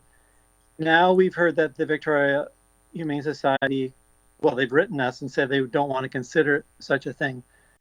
Are they still, or which council priority are they meeting? I guess is my question. In your graph, you've got them as eligible, and I'm not sure how. Through the chair. So that was based on the council strategic priority regarding environmental and care, and so kind of comes down to the animals that they're taking in ends up preventing like stray dogs and cats from destroying other wildlife. Right? I think we've all read about the number of cats that have killed millions of birds out there, unfortunately, and so it's kind of on that grain that I took it. So probably a more liberal interpretation than what I was giving it last year. Last year I just looked at it and said, no. This year, kind of widened it a bit to say, if they weren't taking them in, people just let their stray dogs and cats and proliferate the way that they do, cause more environmental degradation than would be preferred. I see. I hadn't. I don't see it in the same light as you do, because we didn't discuss anything like that when we considered our strategic priorities. Okay. I just wanted to ask a question from CFO Creek. My recollection is that the Victoria Humane Society did come originally for the permissive tax exemption for the year previous, but they didn't follow through on that, and we never gave them a permissive tax exemption. Is that correct, in their first year? Or did we? Through the chair, I believe, if they had applied in 2024, it was because it was too late when they applied for it, when they got ownership and ended up on title. So we couldn't give them one in 2024. Yeah, so it wasn't that we denied them. They just didn't. They weren't considered. Yeah. Yeah. Councillor Gray. Okay, so let's go back to the deferment, tabling this. That's what I'm suggesting to council. Sorry, if we need a motion to table, I will make that motion. Okay. To be brought back as soon as possible with the segmented bylaw.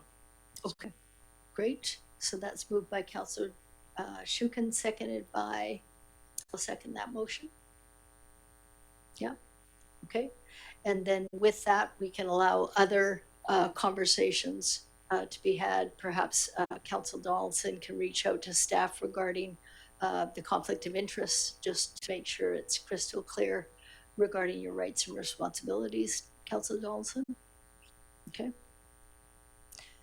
Before voting, I had a question. Pardon? Before voting, I had a question. Okay, go ahead. Through the chair to the CAO, I wasn't clear when you responded to Councillor Donaldson. Were you saying that it would be fine if she voted on the motion tonight because it has so many pieces to it, and so you would not consider that she had a conflict to vote on, say, option 1? Yeah. So, it's up to Councillor Donaldson to decide if she has a conflict or not, and to declare it and why. So that's her purview. The conversation and the dialogue has been in general, and the policies written and designed so that all of the service clubs or whatever, they meet the general criteria that are listed. They're all in general terms, and if they meet or don't meet, so it's an overall policy. And so that's my view, and that's how I would consider it. But it's up to each councillor to decide if they're still in conflict or not. That's it. Thank you. Yeah, I think that's a really good point, Councillor Gray. It is up to the individual council member to decide whether or not they have a perceived conflict of interest or an actual conflict of interest. And as you'll note, Councillor Gray, you had a perceived, or you had a conflict of interest at one time, and then you changed it and said you no longer had a conflict of interest, even though you did have a conflict of interest regarding the Lands Title Office. And so it opens up a huge can of worms with you declaring a conflict of interest, then not declaring the conflict of interest. And where does that leave us? So you have a right to declare a conflict of interest, but you have an obligation to give us the reason, the rationale, as Councillor Donaldson has consistently given. You communicated to us that you had a conversation with a lawyer. That is not telling us what the resolution of that conflict of interest is. You're telling us a communication piece. So you need to comment regarding having a conflict of interest and then not having a conflict of interest, and then I don't know what you're planning on doing at this meeting, whether you're planning to have a conflict of interest or a perceived conflict of interest or no conflict of interest. You haven't declared that, although Councillor Donaldson has raised comments that she may declare a conflict of interest. Mayor Little, just to play that back, I think you need to be fair with your councillors. What happened was that I followed precisely the rules of how this works. I declared a conflict of interest. I explained why, that I was a trustee in the hall. I left the room. I then, as per our policy and as per the community charter, consulted a lawyer. I described that to you, and I stepped off as a trustee of the hall, which I told you, and I said, now I can vote on the issues. And I think there's not really any confusion there when you follow exactly the policies in place. If you don't understand them, I can certainly show you the areas in the community charter and in our own policy book on these issues and how councillors are to behave. And it's not fair for you to tell me that I have a conflict of issues somehow around the Land Titles Office. I have no idea what you're talking about. That's, as our CEO just advised all of council and the public, it's up to the councillor themselves to determine whether they're in conflict. You don't tell me if I'm in conflict or not. Absolutely. And you must cease that. And I apologize if you think that I'm trying to ask you to declare a conflict of interest. I completely understand Community Charter 224, 227, and Section 94.1, the requirement. I understand the Community Charter completely, but you have a right to declare the conflict of interest, but you also have a responsibility, not only to us, but to the public who's watching. That's the transparency piece. Councillor Shukin. We should move on. Like, it's almost 22:11, and we'd be really awful to break our longest meeting record on one of our last meetings in the middle of summer. Okay, so we've got a motion on the table to defer until September 21st.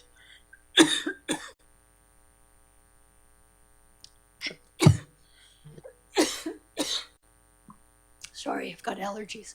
Okay, I'll call the question on on the deferral. All in favor? All opposed? That's deferred. Just a moment.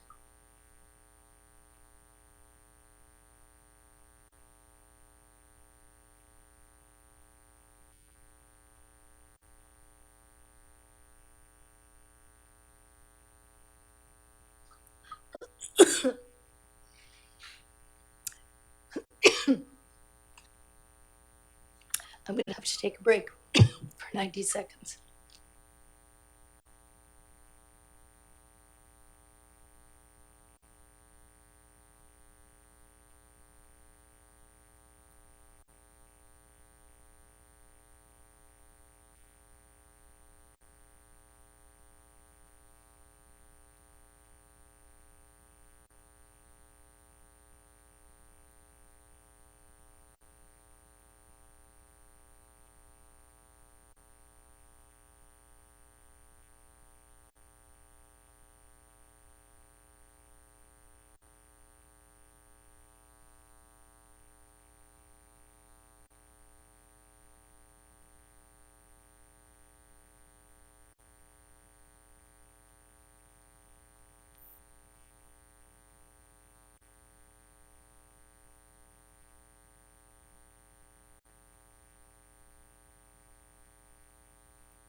Staff, are we ready to move on?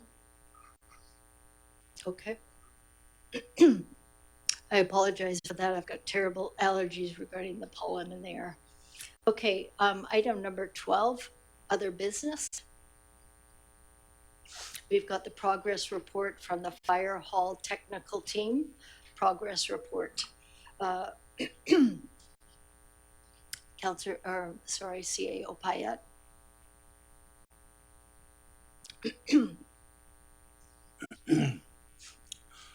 Yeah, speak. I wasn't really planning on speaking to this, but I can start off. If everybody had a chance to read the progress, we've met a number of times, and we had an opportunity to introduce the CFO and the fire chief to the technical team, and they've been touring the facility, and we still have not signed a service agreement, but we're closing in, I would say, on the service agreement to make sure we're all properly governed and insurance is in place. I'll be bringing that to council once that's done. And we look forward to their good hard work. So, questions? Okay. Do we have any comments from committee members? Well, I first, would be happy. Yep, Councillor Donaldson, then Councillor Shukin, and Councillor Gray. Go ahead. Thank you very much. I really appreciate the this report and the layout, specifically the guiding principles, and the timeline and how quickly everything has taken place. Each member clearly has a task to do, and involving our staff has been obviously paramount in this and will be going forward as well. I was surprised by only really one thing, and that was that we have 6 existing mutual aid MOUs. I wasn't aware of that. I know at this table we signed off one with Colwood about 2 years ago. I haven't seen anything with the Langford one. It's now fully manned at their station, number 2 station. So that's interesting. I'd like to learn a little bit more about that going forward. That's a minor detail as to what they're doing, but it is significant. I think I've highlighted everything here, so I'm not going to speak to all of my highlights, but very pleased with the progress report. Looking forward to the next one and to getting their service agreement in place too. Thank you. Councillor Shukin. I wonder if I could ask a question of the representatives. So one of the intriguing, well, first of all, thank you for your work and reporting. Mr. Smurfit, could you come to the microphone, please? Sure. Okay. Okay, so thank you so much for the work in the report. And again, yeah, all the back and forthing with, I understand, I think there's been also a meeting with the fire chief as well. So one of the intriguing parts of the report for me comes under the apparatus bay, and it says the team proposes to fully understand the safety related issues to determine what options might be considered to solve these. And I think we're talking about the decontamination, the ventilation, movement around trucks, etc. Unless these can be solved, it is of no use to investigate the structural issues. Can you reflect on that and expand on that a little bit? Yeah, sure. When we looked at the lists that had been compiled of previous reports, we tried to wrap our heads around that. We first tried one approach and that didn't gel with us, so we structured it differently. We saw that we really have 2 big issues to grapple with and a couple of smaller ones. We put those aside and said, okay, so what do we have? We have all these safety related issues and we have structural related issues. There have been in the past a number of calls to say, oh, well, you can fix that with steel, you can fix it this way, you can fix it that way. That may be so, but there's no use going down that rabbit hole if we're blocked by the safety items. So we said, okay, we've got to look at these safety items first. We need to understand them. We had a great conversation, a longer conversation with the chief, and we understood all those safety items, and we now need to take those away and say, well, is there something one can do about that? If there is, we can consider the second part. If there isn't, it's maybe a bit of a showstopper. It's just where we are. We haven't made a decision anyway at this stage. We haven't made a decision. We haven't made a decision on making a recommendation. Yes.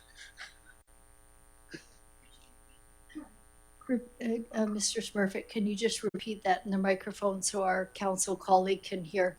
We haven't made a decision on making a recommendation to council. Okay. It's very clear to everyone, I'm sure, that we're not making any decision, and we're not decision makers as far as what goes ahead and doesn't make it. We're just an advisory group to provide technical direction, if you will, to the next step in this project. Right. Thank you. Okay. Thank you. Okay. Yeah, you can sit down. Thank you. I appreciate that. Did you have any other questions? Councillor Shukin? No, but I that was the one that stuck out for me, but I do appreciate it. Sounds like you're taking a very methodical and objective approach and digging into the issues. Yeah, so thank you. Yeah, great. Councillor Gray? Yeah, I just want to say I like the methodical approach and the clarity. I found it to be a most satisfactory report and was pleased to receive it and read it. And I want to thank the team for their work. And I look forward to the next report. Thank you. Okay, thank you.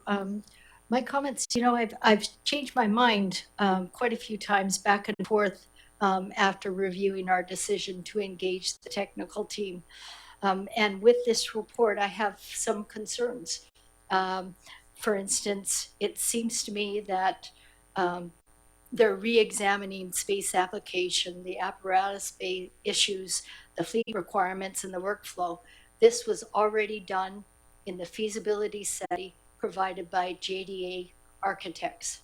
So they're rehashing that.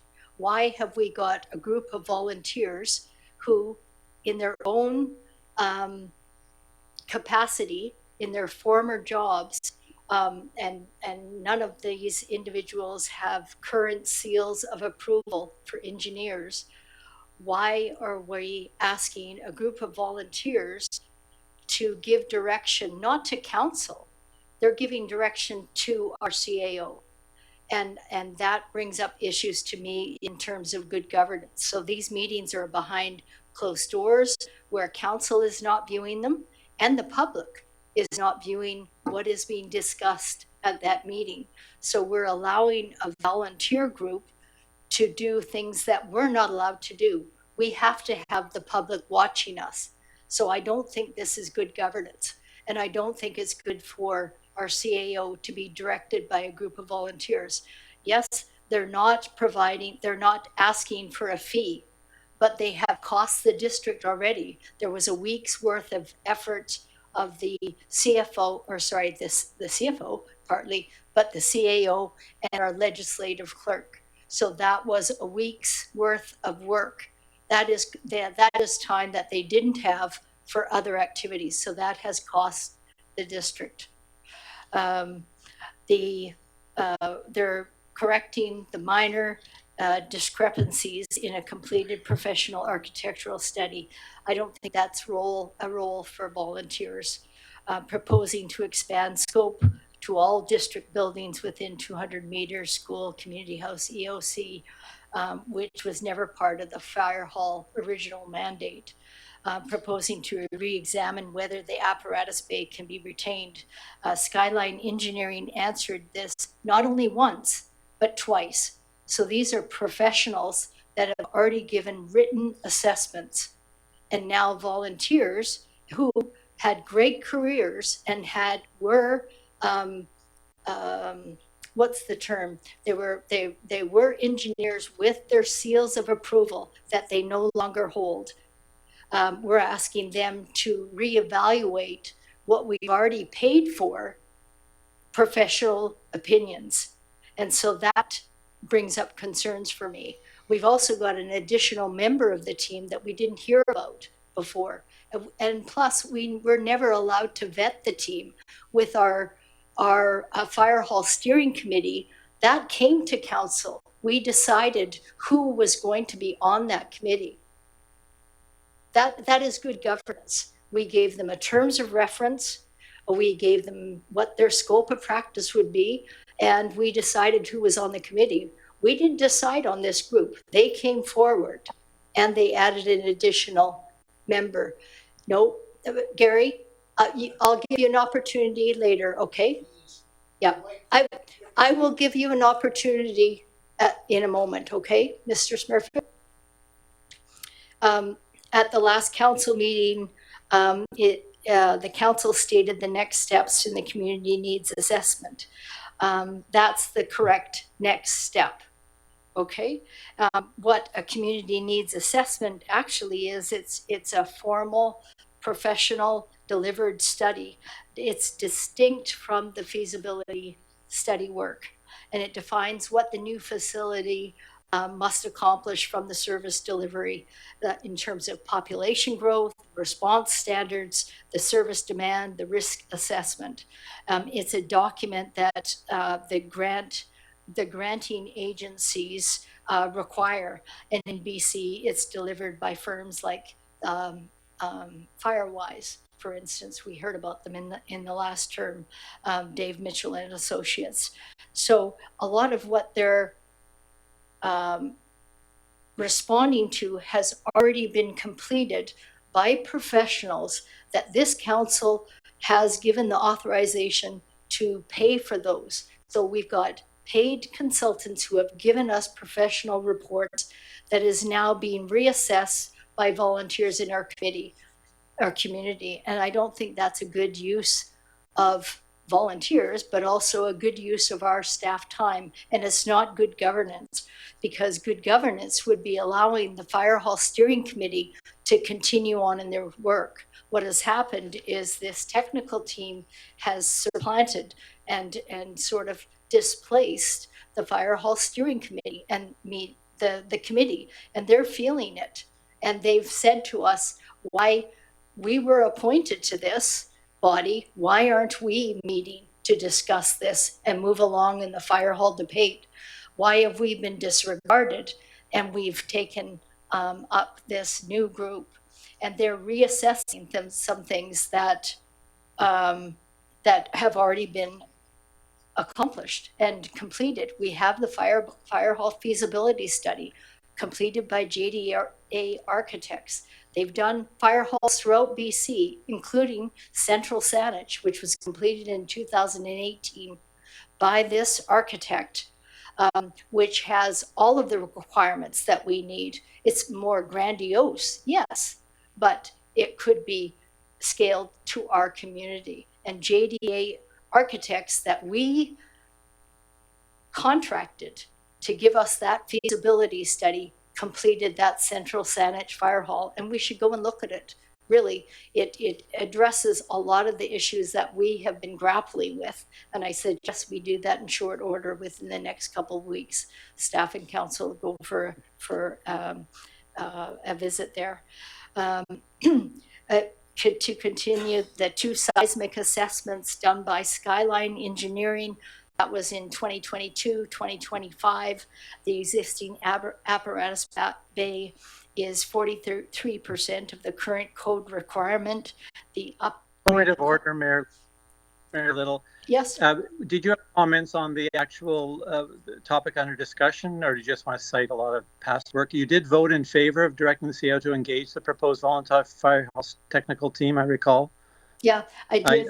I did, and as I explained at the beginning, I've had reservations, and I don't think this is good governance. So I'm going to continue. I didn't interrupt you while you were talking, and I would ask you to be respectful and not interrupt me. And so I'll carry on. I'll carry on, Councillor Gray. I'll carry on, Councillor Gray. So the hazardous materials survey by the AERIC, environmental 2022, there's no asbestos, for instance. That doesn't need to be addressed. That has already been addressed. The 6 layout options developed and the preferred option of option 1A, the new build on the adjacent ALR site, is another example. The high-level cost analysis has been completed. The mutual aid reviewed has been completed. The technical team just redid this and got the same answer. Now, what is that? What is the utility of that? They're reviewing what has already been completed and by qualified professionals that we paid for it. They're meeting behind closed doors and directing our CAO. As a council, to me, that is not good governance. As vice chair of the CRD and chair of our Governance and First Nations Committee, I see this as not good governance. I don't think, I will not speak in favor of this. Yes, Councillor Gray's right, I did speak and I voted for it, but I've had grave reservations since. Mr. Smurfett, I said that I would give you an opportunity. Did you wish to speak at this time? Thank you very much, Madam Mayor. Some of the comments you've made regarding the people who formed this team, I found personally disparaging. Okay. You've received a copy of my resume. You know that I've been project manager on many projects, including most recently the sewage treatment plant and collection facility in Souk, which we brought in under budget and on time. That's right. But I wasn't speaking towards the project management. No. I was speaking to the engineering component, because on the Point fire of hall order. at the fire hall steering committee, we do have a structural engineer. That's what I was pointing to. I'm not pointing to your project management, but you're not asked to be project managers here, Mr. Smurfett. You have been tasked and you have been asked. You asked to Mayor give Little, advice. Mayor Little, sorry, you did ask Mr. Smurfett. Point of order. Point Yeah. of order. Okay, go ahead, Mr. Smurfett. I'm sorry, I don't see any sense in me continuing to speak because I just started trying to explain and you jumped in, and I just feel if I continue, I'm gonna lose it because I don't need, no, we're all volunteers. I was a professional engineer since 1974. I canceled my professional stamp about 5 years ago because I didn't want to take any more courses to show that I was capable. The other gentlemen are that way. We have a deputy captain from the Sandwich Fire Department on our team.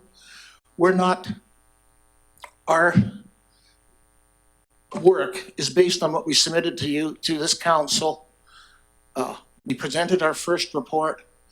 If you and this council and the CAO feel that we're wasting our time, then tell us and we'll leave Dodge and let you continue on at the same rate that's gone on. But I read through this $23.5 million proposal, and I don't see where we need to have facilities for refugees or battered women or that in the fire hall. I mean, we're trying to bring some reality to the situation, and if you don't want that, fine. Tell us to leave Dodge, and we will. Thank you very much. Good evening. I move receipt of the report. Second. I didn't hear that motion. If you can repeat that. I move receipt of the progress report from the fire hall technical team. Okay, and that was seconded by Councillor Shuken. Do you wish to speak to that, Councillor Gray? I think it's a fine report and I appreciate the work being done, and I would like to move on. Thank you. Thank you. Go ahead, Councillor Gray. Councillor Donaldson? No? I will just speak out. I don't think this is good governance. I appreciate the work of the volunteers and I appreciate their sentiment. I wasn't speaking disparagingly about their project management. All I'm saying is they've displaced the Fire Hall Steering Committee, which was good governance. That was a committee that we all vetted and is waiting and standing by to help. This has supplanted or pushed aside the Fire Hall Steering Committee, and I don't think that is respectful. I wish some of them were at this meeting. And I do have grave concerns about, even though they're valuable, that they're meeting behind closed doors in their discussions, and they're meeting with our CAO behind closed doors. As a council, we're not seeing that. We get the report, yes, but it's that transparency piece. The public hasn't been able to weigh in and see what they're talking about. We haven't been able to weigh in and see what they're talking about. So I will vote against receiving the report. Okay. Well, I'll call as a the mover question then. All in favor? that I have a report here to look at, and that's the report. The public can see it. Thank you.